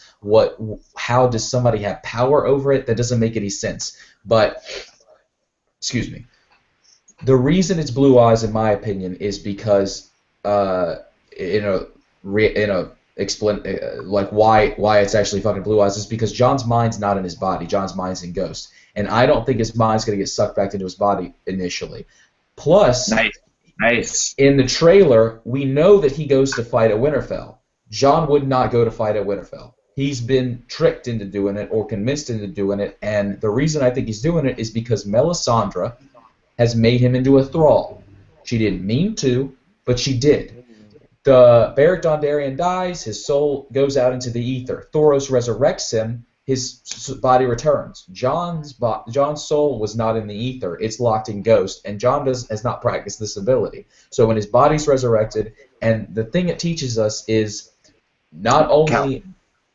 Khal Drogo. What about Khal Drogo? Well, his mind's gone, but he's resurrected. He's the zombie corpse. Great point. Yes. Great point. He's not there. We can bring him back in one form or another. Great point. And that's the monkey's paw, the whole you wish for your son back. Yeah, and then you don't know what it is at the door scratching. You don't want to see what it is, so you kill it. It teaches us, number one, that the blue eyes mean that their mind's not in their body. Number two, it gives Jon long enough to be inside the wolf to embrace it, at least understand it. And but number three, if Melisandre can control Jon because she resurrected him, that gets rid of one of the explanations. We don't need to understand why the Night King has control over these thralls. We just need to understand how he's able to resurrect him. And just like it's a fucking miracle for Melisandre, she presumes to know why it happened. Just like it's a miracle for Thoros, It's a miracle for the Night's King. I don't think he ever intended it to happen, but he brought his own body back to life, and he was. I think his body was calling him. His dead body was calling to him because he's still alive, and he brought it back to life. He didn't know he could do it. He just happened. So Blue Eyes. All right, I'm done with my rant. Did the color of Catelyn Stark's eyes change or Barrington Darren's in the books when they were brought back? No. Although Catelyn's are viewed as darker, but I think that has more to do with the decomposition and the shading. Yeah, and stuff like that. that's true. That's true. But Barrington had one eye or something. Well, it doesn't matter anyway. I agree with you, James, completely on this. What's going to happen? Yeah, the smashing of the door with Alistair Thorne, and it's going to play out like that. I can feel it. I mean, they put it in the trailer, basically. Also, what you missed to say is that Jon is laying on this whatever floor on the table, and there's Wolf behind him, which is, it looks like a setup for the ritual. Did you see that? So, yeah, they're going to do it like that. And I think that Mel is gonna. She will have she will not know what she's doing actually, as usual, unfortunately. But she's gonna try. I think I agree with James in terms of Jon, but I respectfully disagree in terms of Mel and her motivations. We've got to remember that Mel's powers and her magic is much stronger at the Wall, and also we've got to bear in mind that when we see these trailers and these kind of teaser type things, they're minuscule snapshots of particular scenes, and they're designed to be back to back to give the illusion of something that's not actually different parts of the entire series kind of chopped together, and you only get half of if even that. The conversation. So you've got Jaime and Cersei. We'll get to that, I'm sure. Where I feel as though there's only half the conversation there, and what you're not hearing is hi, Tony. Hi. What you're not hearing good. is the rest of the conversation and what Cersei's going to say, and equally with Mel and Davos. When she's saying, all the regrets, and you think, oh, it's to poor Mel, and you start feeling sorry for her. I fucking hate Mel, by the way. But you start thinking, poor Mel, isn't it terrible? She's lamenting all this like horrors that happened last season. I think what you then don't see is the rest of the scene, which is she turns around and says, I made a mistake. I made a massive fuck up, complete mistake. I invested everything into Stannis. Actually, it was Jon. Shit, what do we need to do? Help me sort this situation out. My powers are more amplified here at the Wall. I've seen another Red Priest do this weird magic shit to resurrect. So sorry, I'm tired, so I swear when I'm tired. I appreciate it. She's lying. So I think that, and also I believe I read somewhere, I think on Google Plus today, that Liam Cunningham has done an interview where he's kind of dropped some heavy hints about what happens around Davos and Mel's relationship in the next series, which is that, and he kind of creates this. Basically, he's kind of alluding to there's some sort of union between them. Not a sexual union, but a kind of, they're working together for the same cause. And also, you've got to remember, again, from more of a simplistic TV show point of view, Davos is a loyal guy. He needs to follow somebody, and he's lost Stannis, so he's kind of aimless a little bit. So I think he's vulnerable to Mel at the moment, who's strong, not weak. I don't think that she's seeing this as a last-ditch attempt at, redemption or whatever. I think she's very strong in her faith and her belief, even though she knows that she's, she has made mistakes and she doesn't always get it right. I think she's strong in her conviction and no more stronger than when she's at the Wall. So Yes, I have a question. Who is she trying to seduce That's now? what I was going to ask, yeah. And also in that clip, if I can add, she looks like she's almost afraid or nervous, which was surprising to me. I don't know if you guys got that opinion as well, or impression. This is great. In the scene where she looks like she's about to fuck somebody?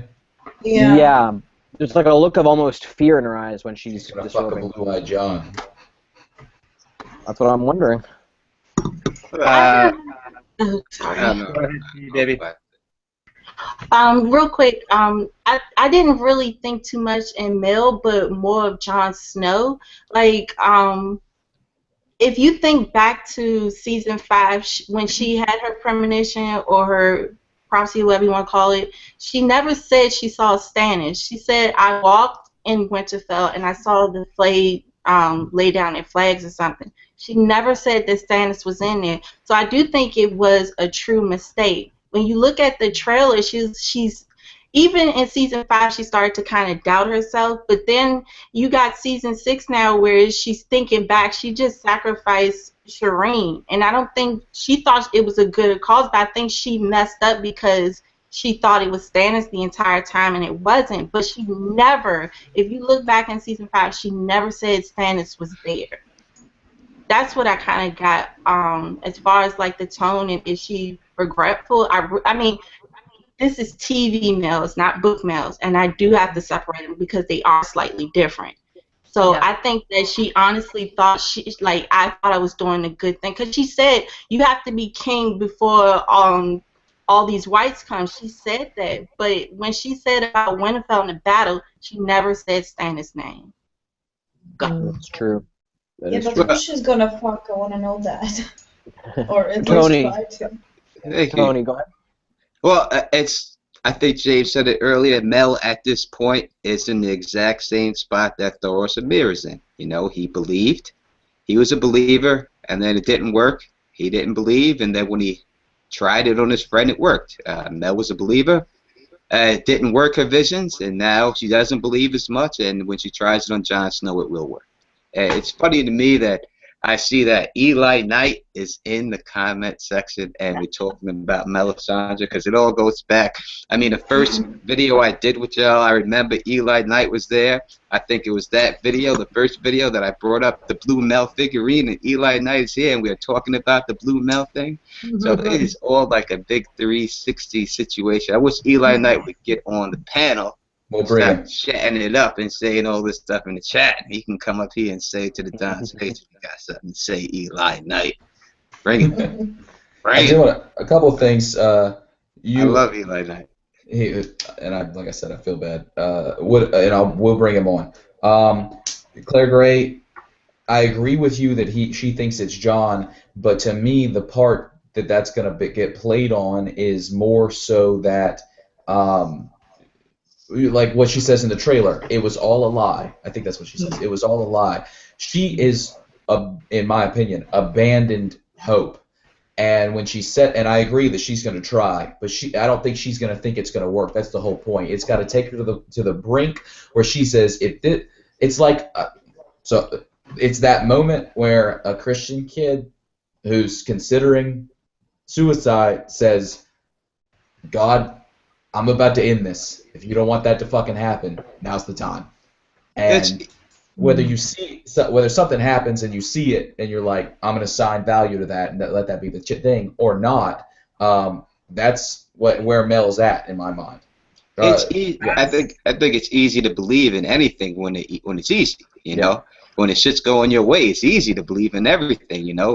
When you're putting leeches on people and people are dying, when you're burning people and breeds and the wind is blowing, it's easy.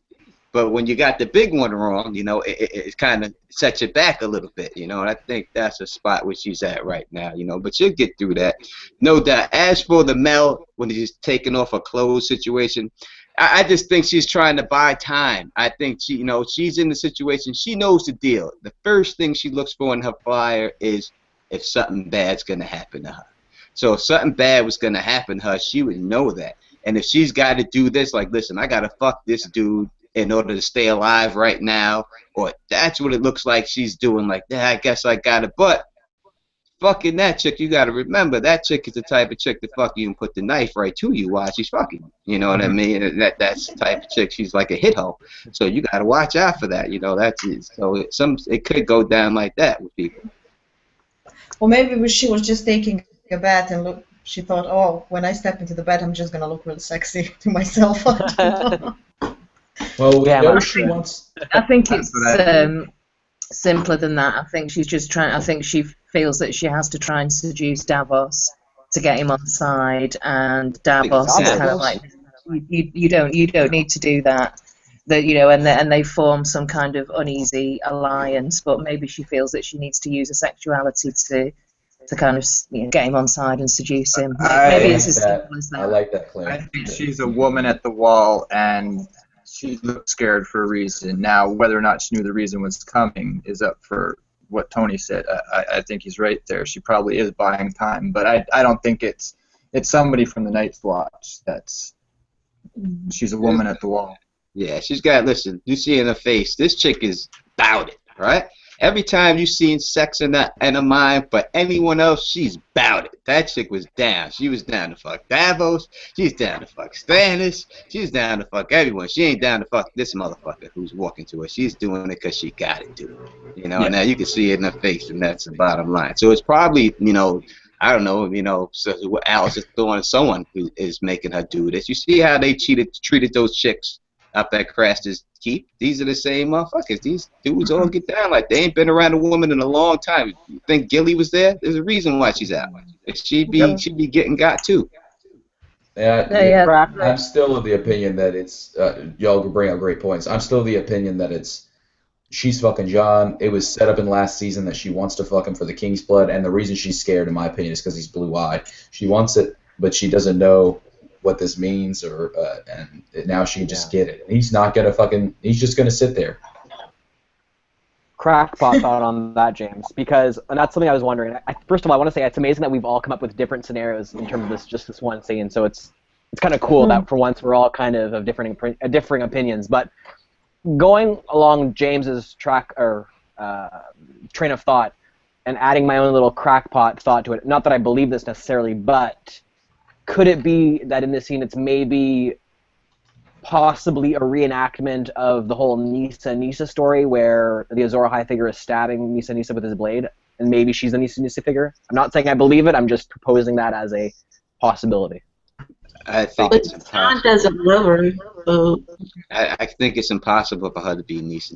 It's no way that she's going to be Nissa. Me personally, that's just me. I don't see it. I just put a video out today, and the last scene in the video is Arya talking to Melisandre, and she says to Arya in the thing, "I'm going to see you again." After she says, "Listen, are you going to kill all these people? We'll see each other again. I see death in your eyes. We'll see each other again." So if that was going to go down Nissa thing, there'd be no way for Arya to get back in time for her to see it. So I don't see it going down that way. I do see it going down in Winterfell, and I do see Arya taking Melisandre out in the end. I think that's the way she ends. It's Arya is the one that takes that chick out when it's all said and done. I did want to add one thing. People tend to forget that Nissa has to be the one that you love. Azor Ahai needs to love her. If you love your wife, you have to sacrifice something you care about in order to get something. Yeah. Yes, and they don't have any romantic whatever. I want to add something huge about what we're talking about. Davos at the wall has no idea what happened with Shireen. And he won't find out until he leaves. And we see in the trailer him next to what looks like a pile of wood in the middle of the snow, and he falls to his knees, or whatever. He's obviously that is him finding out about Shireen, in my opinion. I agree. At this point, though, at the wall, he has no idea. So he and Melisandre are working together again, and he feels like he's helping. You've lost Stannis. We need to do something. Well, how can we help? And then when he leaves, he's like, holy fuck. They burnt her. She didn't die because it was an attack. They fucking burnt her.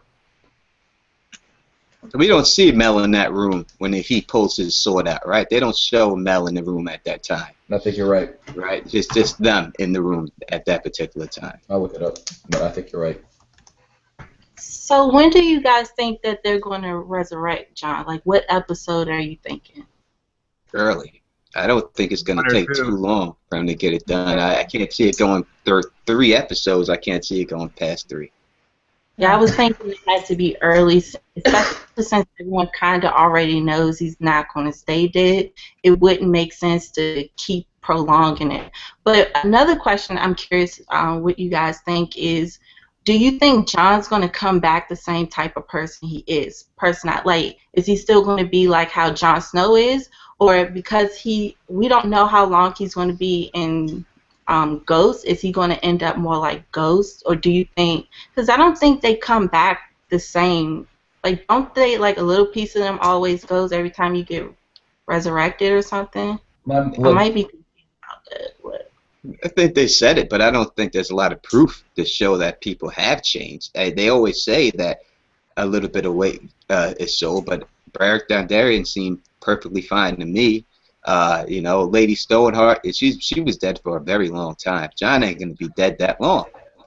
I think, like, Beric Dondarrion straight up says, every time you come back, you're a little less. And Martin put those lines in there for a point, that you're losing yourself. The difference with Jon is that he put his mind into something that preserved it. So he's not detached from any bodily entity. He's still attached. So even though the longer you stay in an entity, the more you become like it, the wolf nature, the bird nature, whatever it is, Jon is himself preserved. He's only coming back once. Agreed. Yes, but So it's the same, but slightly more wolfy. yeah, kill the boy. Remember what Maester Payne said? Kill the boy. He's gonna be a man. He's not gonna be a fucking whiny bitch anymore. He's always been a vicious guy, Jon. He's always had a temper, Jon. He's always been, you know, aggressive and shit. So, you know, it's just gonna be Jon. I think he's gonna do what he do. I think you got a point, but to me, he is still that Lord Commander, orderly sort of person. And though he's courageous, the thing about a wolf to me is that there's a little, it's not about, I think there's a little bit more about putting yourself out on a limb for something that might not be as, acting on a whim, as opposed to ordered plan and when you're in the moment courageous. I think a wolf to me is more likely to lash out. I don't fucking know. That's just my. I think a pack. Yeah, I do think leader of the pack, a guy who's able to lead. Who's the lead wolf? You know, if you're not the lead wolf, the view doesn't change when they say that. You know, and Jon's a lead wolf, and he's coming back to lead dog. Yeah, he's going to be a bit more angry. I do want to say one thing, that Davos, there's a thing, you know, that there's two, it looks like there's going to be a battle between, it's almost inevitable, what remains of the Northern Force, like the still strong Northern Force, and the the fucking Boltons. We're going to get a battle between them. That battle also has, it seems, two flayed men or women, being burned. And in one of the clips, somebody noted on Reddit that one of the bodies looks like it's missing its forefingers, and thus implies Davos. That could be, but Davos is definitely meeting Manderley this season. That's Davos's arc, in my opinion, and being sent off to find Rickon. But in my opinion, what Ramsay's actually got to do is, why is Jon showing up? Jon's showing up, and I think he's a white, not a white, and thrall of Melisandre, or blue-eyed thrall. So a white. He's showing up, theoretically, to save Sansa and to retake the North. When he shows up, in my opinion, Ramsay is going to say that those two burnt bodies are Sansa and Theon, which is exactly what he convinced Theon to do already, to burn two bodies and tell everybody that it's Rickon and Bran. He's doing the exact same thing, but he's doing it now. And he's going to tell everybody that that's Sansa and Theon. And I'm not sure we'll get any Sansa and Theon until after that happens. I can't see that happening. But he's going to tell everybody that's Sansa and Theon. Also, I like this very much. It looks like Sansa and Theon gets captured in the trailer.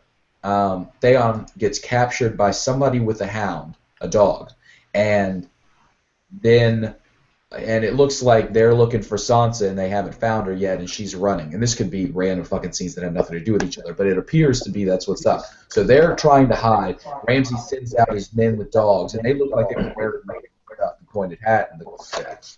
So they find Theon. Sansa is running for her fucking life. They find Sansa relatively soon thereafter, but they're saved by somebody, and you can't tell. They show Brienne around that time in the trailer, but I don't think it's Brienne because the armor doesn't look quite like Brienne. So, could be the Hound. Who the fuck knows? It's not the Hound, in my opinion. We're not getting the Hound really this season, except in the background. Maybe it would be last episode or something like that. I think that's Jon Snow. The armor. This is happening immediately. This is right when they leave the castle. There's people that are after them. I'm saying this happens in the first week after they leave the castle, or after they jumped. So I don't think it could be Jon Snow. But anyway, somebody saves them. It could be Brienne, but I think it's likely somebody else. If it is somebody else, who is it? It's Brienne Pod. You think so? It's Pod slitting the throat at that guy right there. It's them two doing that. It's that they save him. I think it's the same scene when you see Sansa running in Theon. I think that's really the same scene. They both going to get bagged up, and I think it's Brienne and Pod that saves them and takes them away. I think that's the way it goes. It could be Littlefinger's then. Just putting that out there. Littlefinger. I'm just. I thought that Littlefinger. I was thinking, he may come up at the end and save the day, but I was thinking, how weak would that be if you really got rid of Stannis Baratheon just so that you can have this cat save the day in the Battle of Ice, to have Littlefinger come up and save the day? You can't have that. So you have to have Jon win that battle outright. He has to be the one saving the day. He has to be the one that comes up at the end and saves everybody and all that. And the people that has to be filleted on the cross, I think it has to be someone that matters to Jon. That's who he's showing it to. So the people there that he's trying to scare has to matter to those people. That he's trying to intimidate them. So it has to be some of those people. So that's why I think it's a good chance that it is Tormund, because there's wildlings up there to intimidate them. And then so maybe Davos. It does look like the fingers are short, and that would probably be something for Jon, but it could be somebody else there too. Could it be Rules? It's not Tormund. No, I'm sorry, y'all. It's not him. It could be anyone else, but it's not. I hate to tell you, Teebaby, but Tormund already died. I had my own crackpot theory on who's on that cross, and if you watch my video, I question if maybe it's not Roose Bolton himself. And I know, James, it goes counter to your theory. MP, do you want to talk more on that? Because if you guys want to see that. So just before starting today, Teebaby gave me a video to watch, and I watched it. So anything I say in regards to this is nothing that I thought of. But the argument for Roose and Fatwalda, is that her name, is very compelling that they're the two. And if you go to the teaser trailers with the flags where Ramsay's saying Winterfell is mine, it plays in that maybe Ramsay's killed off Roose and Walda so that he doesn't have to worry about the heir. But James has put forth the other best argument that I've heard, which is, who did he say? Sansa and Theon. Fake Sansa and Theon, because that was my original thinking, was when everybody was wondering who it is, I'm like, well, we have so many instances of dead people with bludgeoned faces or burned bodies that are supposed to be somebody that aren't, that it could be a fake. So I'm one of those two, I think, is the accurate one. There's a lot of deaths this season. That's the other thing that Liam Cunningham said in his interview, that there are a lot of deaths, particularly in this season. So at some point it would be interesting, Charlie, to go back to that list that we were talking about, maybe when we wrap up at the end, who we think's going to die. Exactly what I was going to do. I figured I would come back to him about that. I can't see it being Fatwalda. I just don't know why. Nobody want to see that shit. All right, nobody. You think Ramsay is gonna? You think Ramsay Bolton's gonna sit there and fillet that fat ass? He ain't filleting that fat ass. He don't want to see that shit. I can't see it going down like that. So I don't see it can't be Fatwalda. I think he'd just kill her and get it over with. I'm sold. Well, Tony's point seemed distracted by the fat thing, but what Tony's real point is, and it's valid, what's the significance of putting her up there? It proves no point to anybody. That's nothing. Well, no one it's knows. Ramsay and his wife, the two actual heirs, or Bruce and his wife. You have an army across from you. That's a fair point, Maester Payne, though. It shows everybody that even my own father is not safe. But if you have, and his unborn child. I think if you have an army across from you, you're trying to intimidate the other army. Filleting a fat woman's not doing it. That's I can see two sides. Go ahead, Nico. And then. No, I just said a terrible joke. Doesn't matter. Go on. Okay. How do we know that it's the Boltons doing the burning? I know that the bodies are mounted on Bolton flags, but how do we know that it's the Boltons? It could be the wildlings intimidating the Boltons. Yes. The only thing that I would say is that I don't think that it's Roose on that's being played, but I do think that Sansa did plant that doubt. So he could possibly portray his father, but I don't see him putting him in front of the army. It doesn't make sense. It sends the wrong signal to the other people who are saying, like, why are you flaying your father for all of us to see? Because he still needs Roose. No, you have to distinguish this. The things he would do, and it would eventually backfire because it has to, because Cosmos works that way, I think. That's the thing that in his mind it would be like, oh, I'm going to be such a badass, I'm going to kill my father and, like put him on a cross or whatever.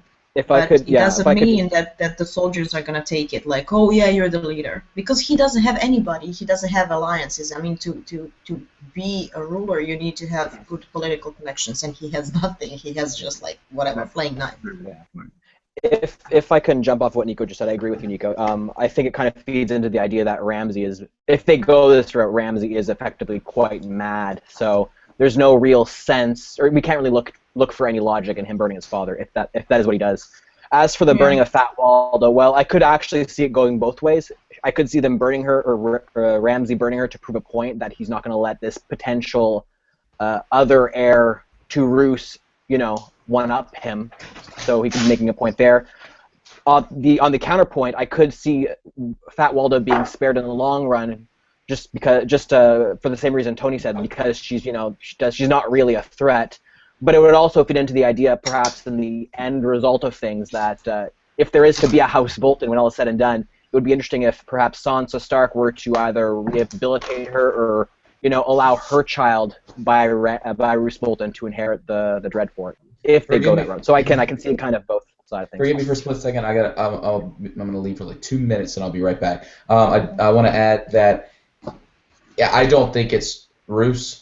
But one random idea is, in my opinion, just to restate it for anybody who doesn't know, in my opinion, Roose is an immortal who's changing his skins from generation to generation, so that he's a faceless man, but he's his own rogue faceless man, and he's progressing for the next generation and next generation, so that he appears to be the new generation, but he's actually the same entity that's been around for a long, long time. It could be that Ramsay burns Roose, but that what actually happened was Roose skinned Ramsay, took on Ramsay's skin, and then took Ramsay's original body and burned it, saying it's Roose. And that's how you get Roosey. Roosey. Yeah. All right, I'll be right back. We need Nico's tinfoil hat, really. Oh. We really need that in these discussions. It was actually here in Padua, but when I moved out last year, I don't know, they threw it away probably. I didn't find it when I moved out. I would just like to say that I only said Fat Walda because that's what they call her. That's the name. Don't think anything else by it. I'm just calling her Fat Walda because in the books they know her as Fat Walda. Mm-hmm. Tony Teflon is a black man, so you know. Duly noted. I love you, Tony. I love you. It's like a public service announcement. Everyone's got to know the deal. You know what I mean? The more you know. Well, I think it's got to be someone of significance, and Walda is not good enough. In the show, even if you look at the showrunners from DNA, she's someone that you've seen twice. You're not going to do it. It's going to be someone that is going to be effect-like. In the book, that works very well to have him do that because you could build that all up in the book, you know what I mean, and make Ramsay seem evil. But in the show, it's got to be somebody a little bit more significant than her. So I think it's Tormund. It's definitely going to be one. It does look like shortened fingers on it. It's hard to say. It's hard to say from the angle, but it does look like shortened fingers. So it could be Davos. That does make a lot of sense. Well, you know what? While we're waiting for James to get back, why don't we take our first poll and have us all decide who is on those, who is being flayed or who's burning alive on those crosses. So, Tony, you obviously think it's going to be I'm going to say either Tormund or... Yep. It's two people, so I'm gonna say Tormund is definitely one.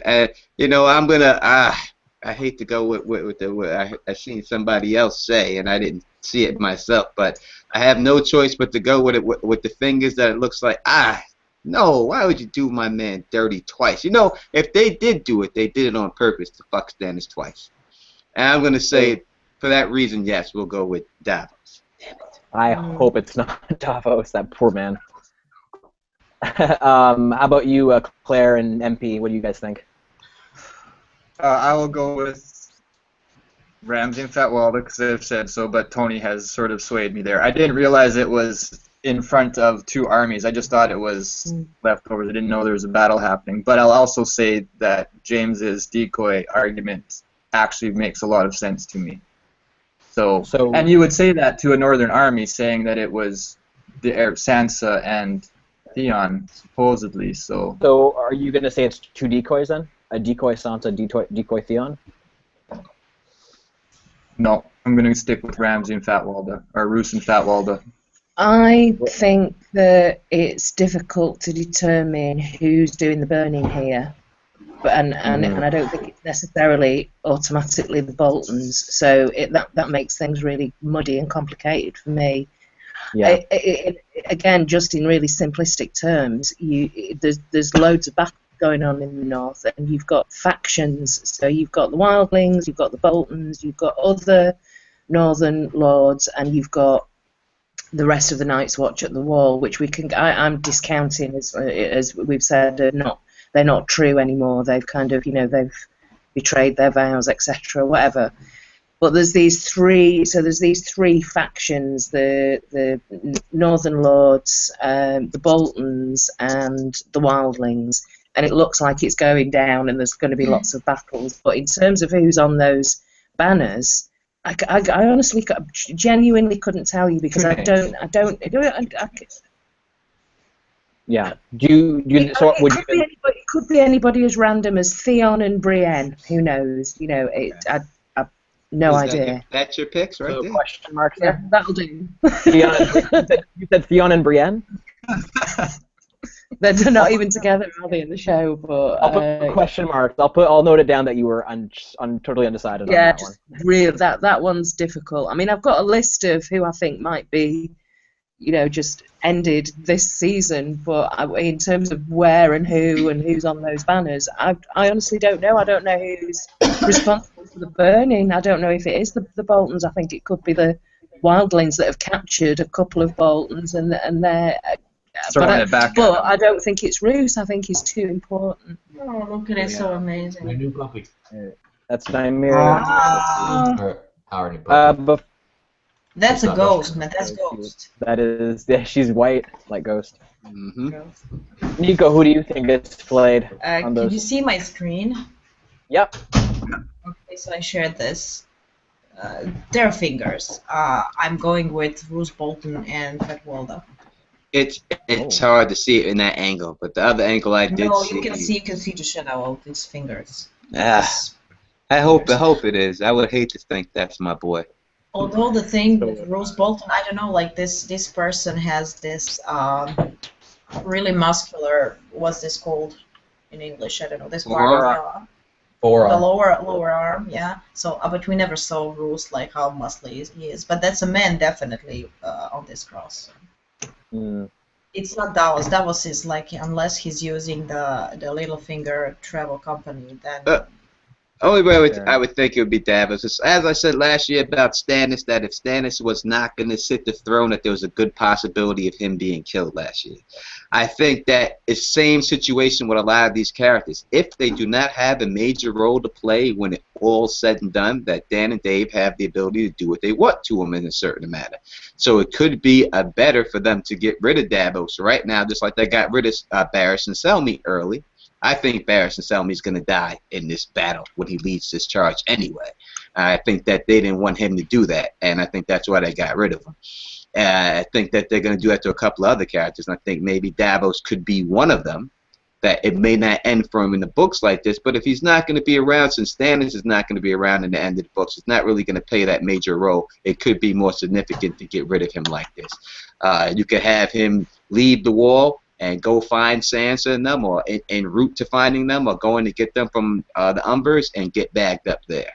Or he could, Umbers could set him up and bag him up right then. The Boltons could be there when he's at the Oak, and they could hand him right over. It could be some situation like that. So it's possible it could be. But isn't Davos supposed to fetch Rickon? Yeah, right. So it's Rickon. I think, are they going to wind up together, Rickon and Sansa? Are they just going to put that right together? Mm-hmm. I agree with Tony that I think Sansa and Rickon will end up together as well. But before we what do you mean together? Nico, like to? As in, I think. Reunite. As in, I think. Yes. Personally, I think I do think Rickon is with the Umbers right now in the show anyway, and that Sansa will end up with the Umbers. That's my impression. Oh, the Umbers! They're gonna do it like that. I forgot about that. I think they cast the Umbers because what Jon's going to end up doing is he's going to, and it's not going to be him in my opinion, but he's going to fight the battle at Winterfell. But because there's a Stark returning, the Northmen are going to get behind him, and we're going to watch them, in my opinion, get not lose necessarily, but a lot of the Northmen are going to get destroyed. Yeah. And scattered. And they also cast Manderly, which means that Davos is making his way down there. I don't think Rickon is with the Umbers. I think he's Skagos probably, but I don't know. Before we forget about Teebaby, who do you think is going to be on those two crosses, Blade and Burning? It's not going to be Torment, I can tell you that. I gathered that much. I want to be really left, so I'm going to say it's Ramsay possibly. And I can't think of the second one, but I think it could possibly be Ramsay, or it could be whoever was in charge to watch after Sansa, and they just used them as an example. But it's not Torment, so I don't know. I'm just gonna say Ramsay and Fat Walda because everyone else is choosing her. Alrighty, James, we were doing these little. We're doing our first bets, I guess, for season 6, and we're debating who's going to be on those who's going to be flayed on those crosses. Who's actually going to be flayed? I'm not sure. In my opinion, Ramsay's going to claim that it's Sansa and Theon, but it won't be. Okay, so it's going to be a fake Sansa and a fake Theon, right? Right, and it plays on like I said earlier, it plays on exactly what Ramsay already did when he convinced, in the books, where he convinced Theon to burn those two kids and fake Rickon's death. Yeah. While I do think that in the books, I do think Fat Walda will survive. Given the way the show is set up, I could see them just killing her off because she's kind of a useless character, and so as a result, I think her going away with Roose on those crosses will go down. So I'm going to say Roose and Fat Walda. So Roose and Fat Walda win. Yeah. It looks like most of us think her, but I mean, you never know. We could be wrong. We shall see. No, I changed my mind because Tony said, who said? No, MP said. You said Fat Walda and Ramsay. You said yes. Ramsay or Roose? Roose and Fat Walda, not Ramsay. Yeah, sorry, yeah. MP was Roose, right? Not Ramsay? Yeah, he was Roose too, but he was just mixing. And actually, I'm going to, although I'm clueless, I'm going to vouch for my girl Mythos and say the same. Say Roose and Fat Walda.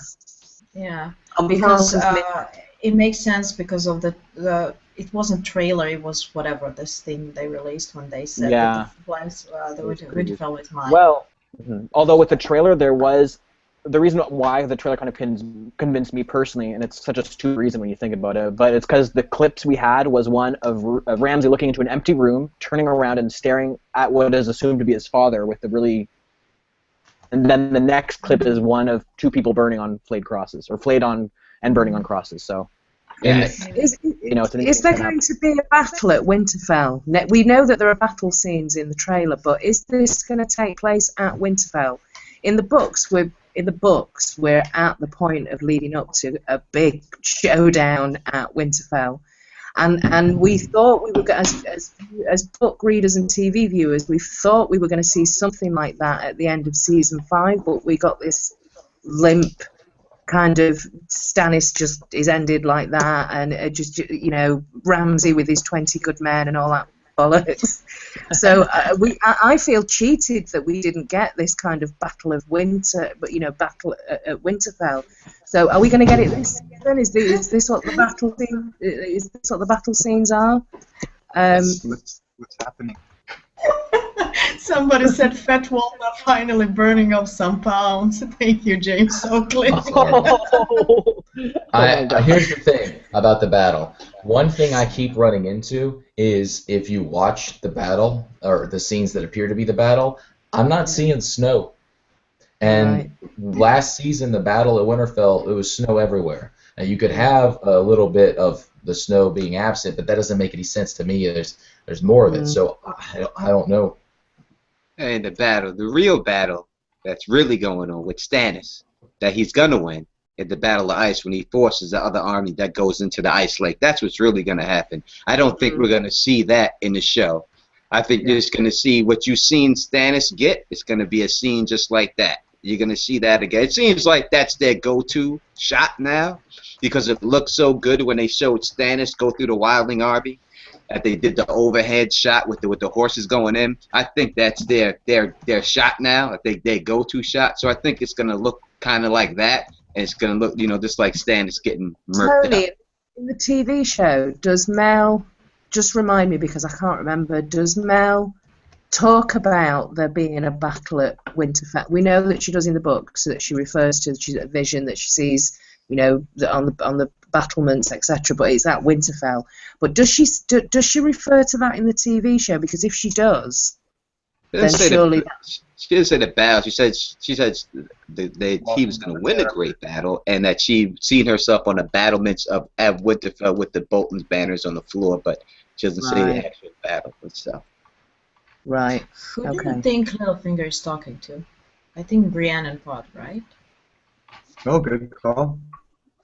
Because I think when I watched the trailer, the colors looked kind of the same in their scenes. So.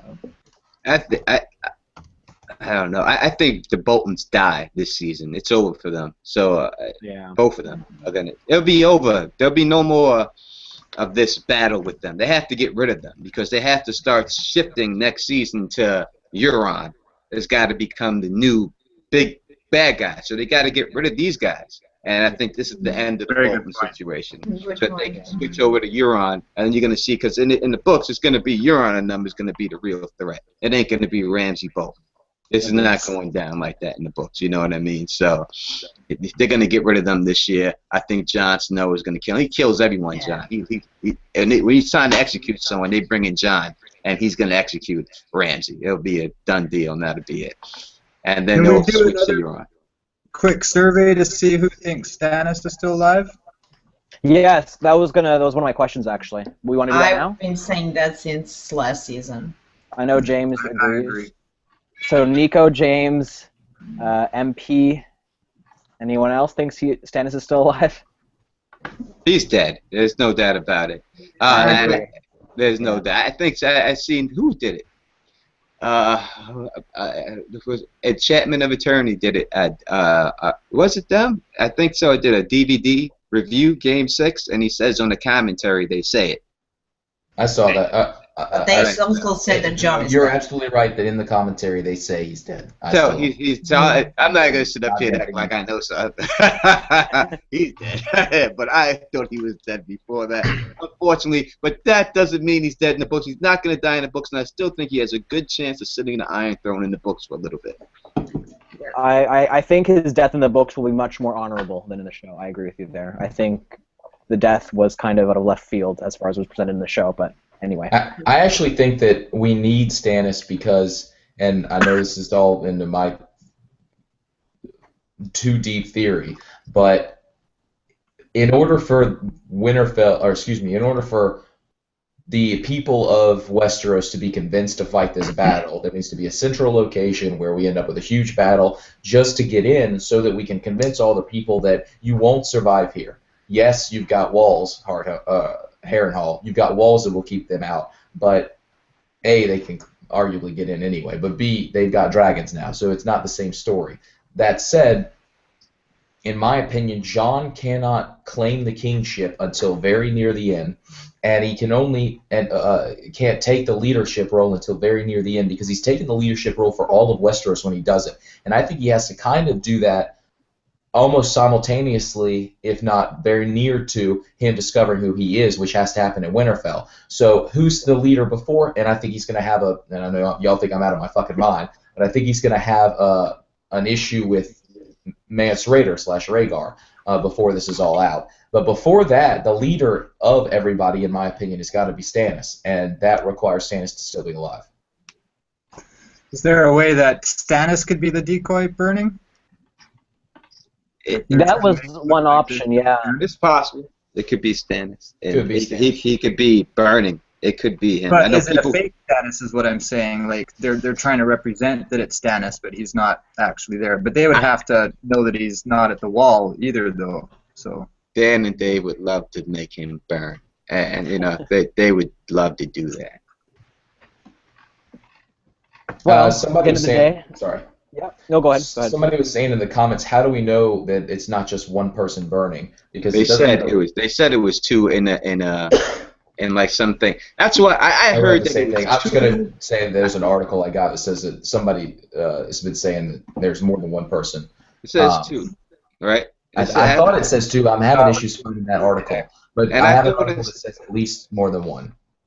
Yeah, it's two. I know. I heard two. I did too. Yeah. Hey guys, I'm sorry I didn't want to interrupt, but I have to go now. We kind of started late, and I got two Rugrats who are losing their mind in my living room. So I'm going to have to peace out because I know they're not letting me out of that living room. But thank you for having me. I'm so excited. You're wonderful, I'll be listening in. Before you go, Teebaby, one last thing. Since it's already 9:40 Eastern Standard Time, we could also, have a part 2 of this discussion next weekend. And why don't we do that? That way we don't feel because a lot to cover. We're only in the north. We'll finish up the north today, and we'll do the rest of the world next time. How about that? All right. Okay, if y'all down for it, then y'all know I'm down. But these little girls are working my nerves, and I can hear them. So I'm gonna have to love you guys. Love you too, baby. Peace out, shorty. Okay. Love you too, even though you gave me the Sherman Helmsley do. So, now she's gone. Tony has an issue with the way he was drawn. Hey, I will show you the picture so that you can decide on your own. Horseshoe haircut. I ain't got no horseshoe on the top of my head. But that's Stannis in the book. Stannis. Not in the show. Give me the show version. Why can't I have the show version? Why gotta have the bad version? I shouldn't be like that. I don't know why she chose Cersei for me. Yeah, you got. I think it's because you like Jaime Lannister, Nico. Nico's got hair down to her ass. I got nothing. No, Nico's got the short. I think there was a reason because she knows you like Jaime Lannister, right? So I think that was Good point, Charlie. Yeah. See, that's the right. That's why I got Rhaegar Targaryen because of the Targaryen thing. That's the right one right there. To me, it looks too old to be you.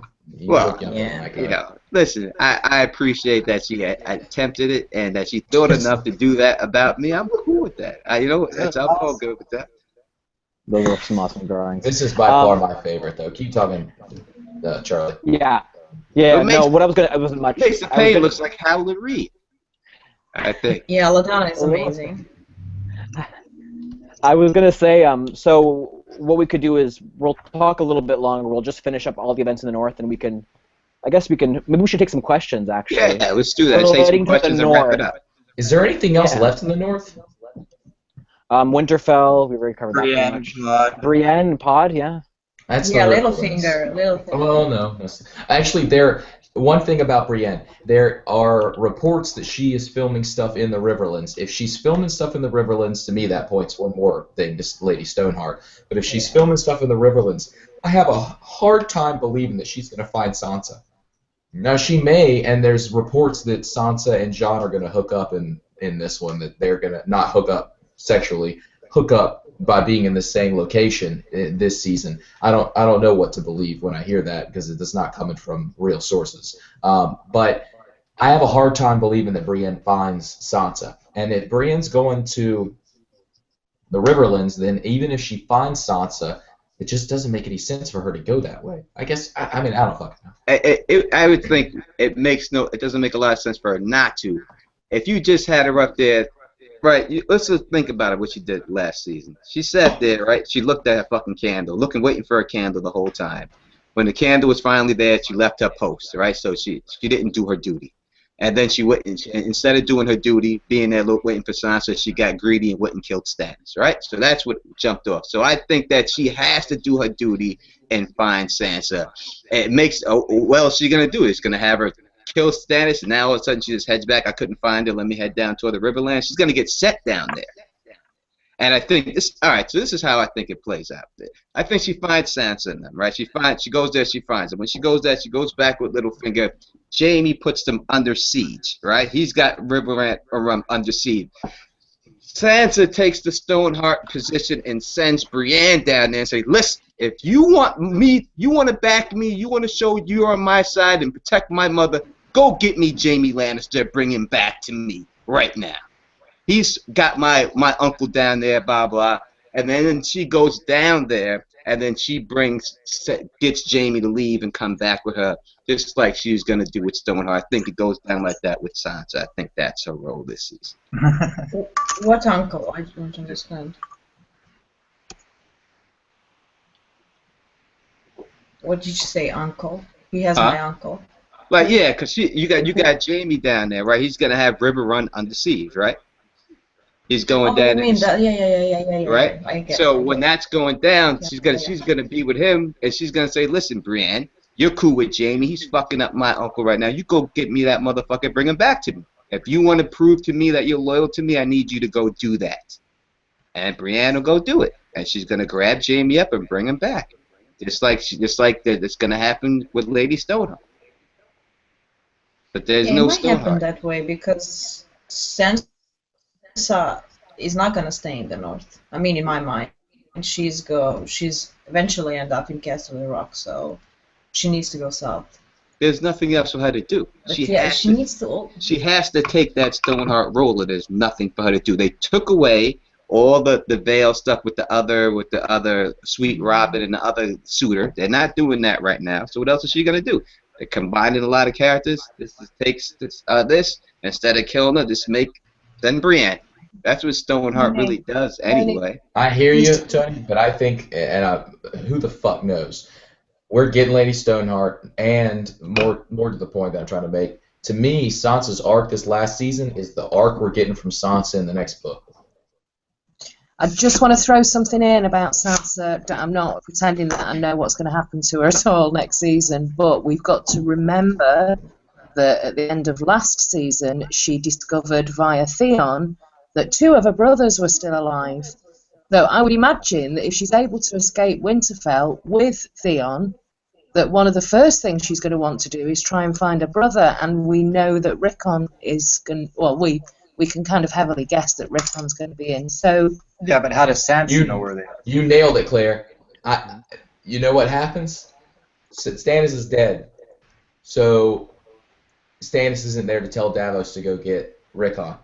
So why? Well, I don't think Stannis tell. It doesn't matter. He's the one who saved Sansa and Theon. And he's the one who Sansa says, you need to go get my fucking family. Manderly tells him to go get him.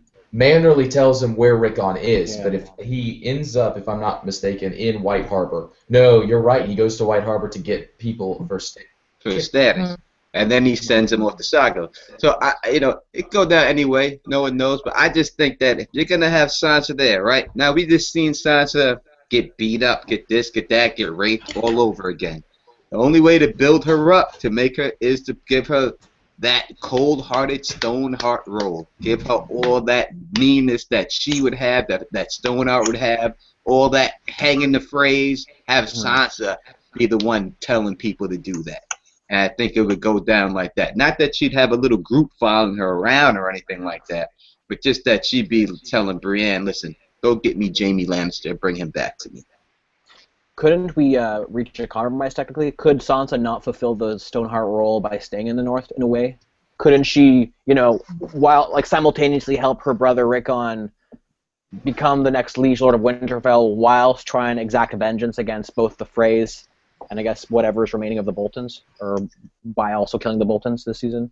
There's got to be a couple of people in Winterfell, right? So the wolves will return to Winterfell. So there's a couple of wolves. So if it's going to be Rickon, he's going to be young, and it's got to be somebody else, I guess, going with him. So if Sansa is going to be there, she's going to get married to somebody else. I don't think that she's going to be there. I don't know who would be the wolves that return, unless it's going to be Arya and Rickon. Okay, well, on that note, should we go into questions from the audience now? Yeah. Unless you guys have more thoughts. Yeah. Alrighty. Questions? Let's look. James, do you want to manage the questions? It takes a second for them to know we're asking for questions. Yeah. So we might want to wait a couple of seconds. Yeah. Is there anything else in the North? I feel like. I guess not. Can I just brag about something I What's didn't up? tell you before? I got one in string theory. The Nice. maximum possible grade. One is, what's Right. 100%? That's the maximum, yeah. It's like first class, I guess. And then you posted a picture of your professor on Facebook. That's sitting on the fucking. He's hot. He's really hot. He's old. He's old. I like the fact that you think he's hot. He's not old. Oh, I must have seen a So different there's a few picture. questions up now, James. Okay, go for it, Charlie. Wait, real quick, Nico. Yeah, you wanted- and also you if wanted we to can say ask- something to like your friend. You want to do a shout out or something like that. Oh yeah, guys. Oh, good thing. So tomorrow, a friend of mine from the States, from San Diego, who actually has a podcast that's called Got Thrones. You can find it on iTunes. He's gonna interview in this convention. He's gonna interview the guy, David J. Peterson, the guy who made the Dothraki and Valyrian language. So if you go follow God Thrones Twitter, you can actually ask questions that John is gonna ask David. Yes, David's name. So please get. I actually asked the question, and I hope he's gonna answer, because it ties to the Zora High theory that I have. So guys, check that out. God Thrones on Twitter and ask the questions. Also, Claire, Sweet YFT wanted to say hi. She's in the comments. Should we Yeah. forward the message? And there's Also, Claire's what's that? Anyway, in terms of questions, let's focus mainly on the North, if we could get questions for that. We have one question, though, I'm looking here from John Harmon, and his question is, how could Cold Hands be the guy with the burning morning star if he is a white? You want to take that one, James? What? What is the question? Where is that? So In the trailer. I don't. It's possible it's Cold Hands. I'm not abandoning that Cold Hands is the Night's King. So if that is Cold Hands, that's what's up. I think it also is possible it's Benjen. But the question was, how could it be Cold Hands if Cold Hands is a white? Fire. I don't see any reason why a white can't wield fire necessarily. It's more a matter of whether they can make contact with it because they're flammable. That said, Cold Hands, if he is the Night's King, is arguably a combination of White Walker and White. I was talking about this in a video with my mom. It's arguable that Cold Hands can not be killed by fire, because he's got the White Walker, or whatever ability it was at Hardhome where the fire dissipated from the White Walker as he was coming through the hut.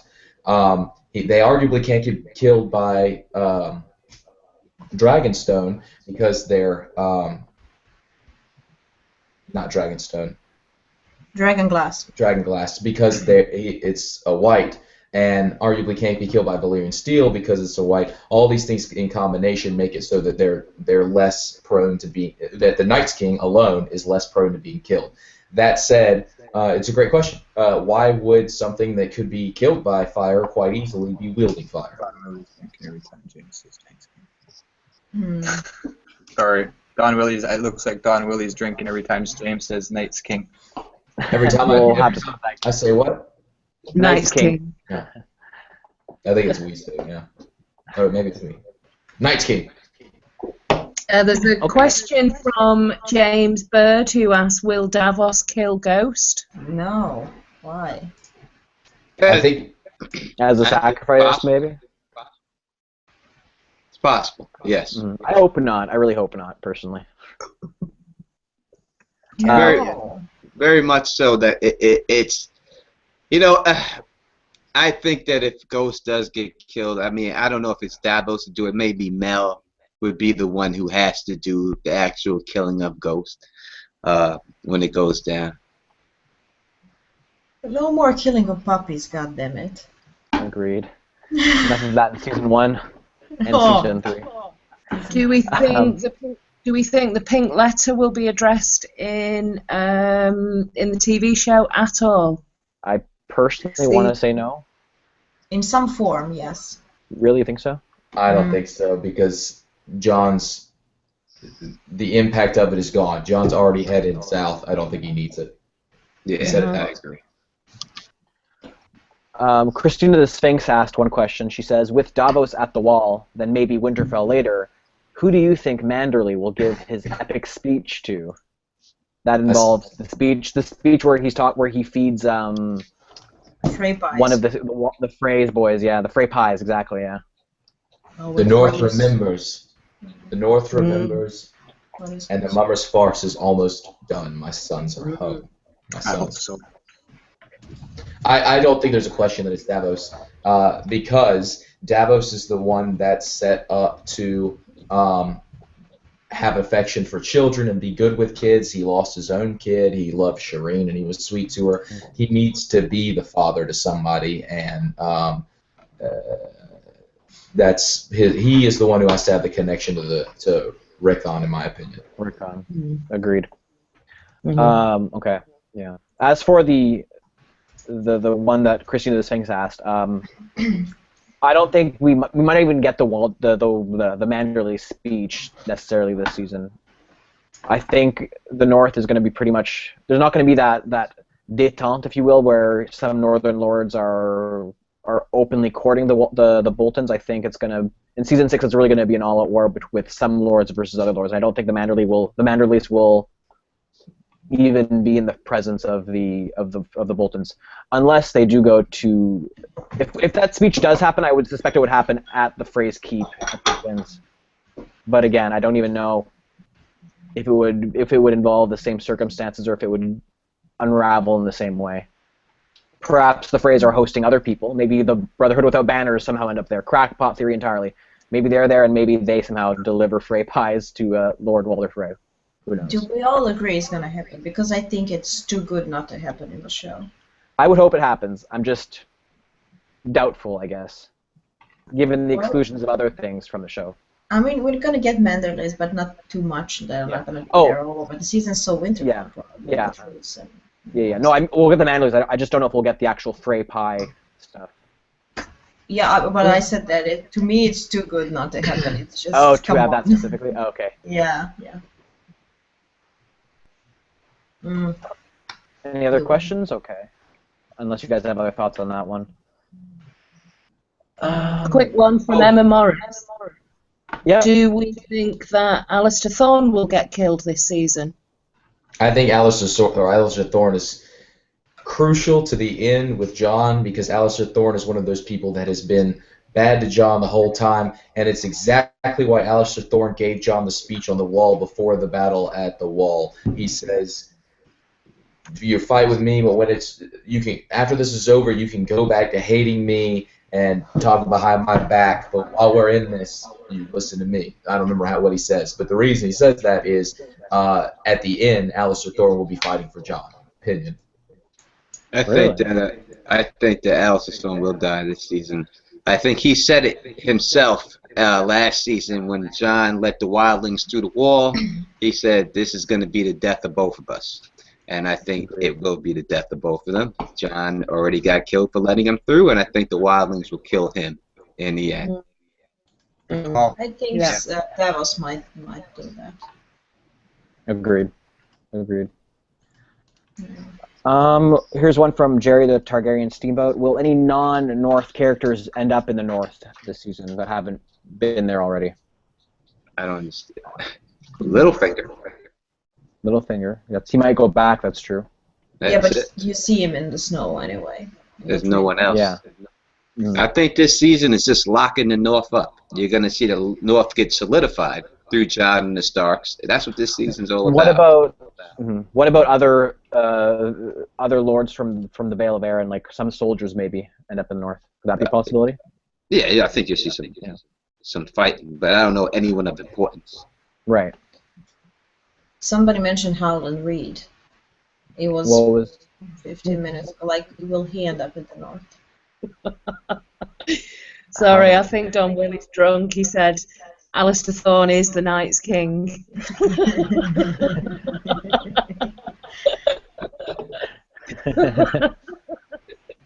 Wait, did you say Night's King? Amazing. I think it only counts when you say it, James. Yeah. That's why I said it. Okay, well, somebody asked from Portugal. Hi, Portugal. Is season 6 going to be better than season 5? Yeah. Better be. Yes. Oh my hope god. so. This is going to be a so lot more killer. mystery. Yeah. More There's less mystery. known. We don't know what's going to happen. They set, in my opinion, they set up this. The show goes in waves. Just like every season starts with us setting us up, and then we get the 2 great episodes at the end. Season 1 puts us in this environment. Season 2 sets us up for season 3. Season 3's killer. Season 4 is great, but it's leading us into the setup. Season 5 is the setup for season 6. Season 6 is like the finisher to be fucking awesome. Season 7 is set up for the finality, but all of the things that have been set up for the finality have been set up from the beginning. So season 7 gets to be this epic but relatively subdued thing, and season 8 is the killer. To me, this season is going to be exciting as shit, and all the people who have been talking about what's going to happen this season have been saying that whoever plays Daenerys said it, whoever plays Liam Cunningham, or whoever plays Davos Liam Cunningham, have said everything that they were like turning the page, and every page was better than the last. Yeah, but they have to sell the show, you know. Yeah, that's true. They paid for. Well, she explained that said every episode is supposed to be a red wedding in every episode this season, so we shall see. Yeah. That'll be intense if that's the case. Alrighty, folks. It is exactly 10 p.m. Eastern Standard Time. Should we wrap things up here? It's 3 a.m. Central European Time. So there you go. We should let our European friends there rest since they are in the middle of their nighttime. Alrighty, well, James, I want to thank you for hosting us as always. We really appreciate, I think, on behalf of all the small council members, we appreciate you, setting this up for us. So thanks. I'm the appreciative one. Y'all are wonderful people, and this is a pretty damn good little group of friends. It's fucking great, man. Love this shit. Before we split up, should we make plans for next Saturday or for a different day? Let's make plans on our own so we can work out exactly when, but let's say next Saturday, that'll be the plan going forward. All right, sounds good. And I'm sure, James, you'll post a link to the video. I'm sure we'll all post when we're doing this on Twitter as well, so just stay tuned, folks, and we'll share that information. Wonderful. I love y'all, and thank y'all, the audience members. Y'all are fantastic. I will just say this, thanks, that everyone. I'm more excited about actually discussing stuff with you than the show and book. Doubt it. Doubt it. So But nice. I appreciate the compliment. No, really. No, honestly. honestly. So thank you very much. Agreed. Yeah. Anybody else freak the fuck out when they heard George Martin died? Oh my god. Somebody put it on my Facebook page, and I was, for about a half a second, I was done. I was going to call into work and be like, I'm not coming into work today. It's a national tragedy. Yeah. Better not. International tragedy. International. He better not die. He better not. You better not, because I'm gonna go there. I'll resurrect his ass. I'm gonna come kill his ass if he dies, that motherfucker, goddammit. Lord's life has to light upon this man. Listen, if he dies, there'll be other people that'll commit suicide. That'll be crazy. Well, I can't go on. Wow, no, George. Yeah. How strange is that, though? Can you imagine having to kind of announce to the world that he's still alive? Maybe it already happened like 3 years ago, and somebody's just like, I can't tell them. We're gonna fake the blog. We're gonna show up. I'm not gonna be the one. You gonna be the one? Actually, I had that happen to me. My friends heard I died, and I had people calling me up "So you're still alive? I heard you died." So it actually did happen to me. That would not be my reaction if I found out a friend died to call their phone. I've heard like two people I heard died, and one man, True, I heard he died, got shot up. And I seen him in the store, and I was like, True! Oh my god! He's supposed to be dead. I thought you were dead, so I heard you got shot up on a rooftop. He was like, nah, not at all. What? Did you figure out why you heard that story? Was it somebody else?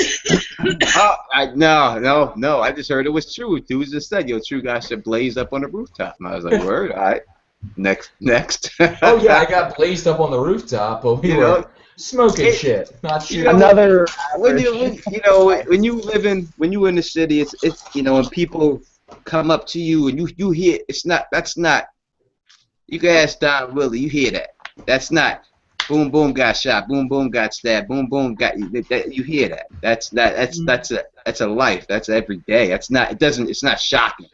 You know what I mean? It's not like, if I was up here living where I'm at and I heard something like that, it'd be shocking to me. But down there in the city growing up, that's just what it was. You hear it all the time. The boom got shot, this cat got stabbed, this dude, it's the way it goes. That's the way it went. So when I heard True got in New York City, in Queens.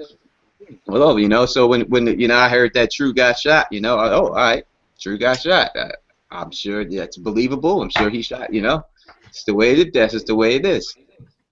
When I was a kid, somebody called us or whatever and said my great grandmother died in Croatia. And so we went there with flowers and everything, and we entered in the house, and Grandma's like, "Who died?" Oh my god. We still don't know who made the call because it was like, she did. She just wanted you guys to come visit her. Right. Anyway, long live George. Long live George. Long live him. He will live for a very long time because of these books. All right. Why do you think that it's like the universe has to keep him alive because he needs to finish the fucking books? Yeah.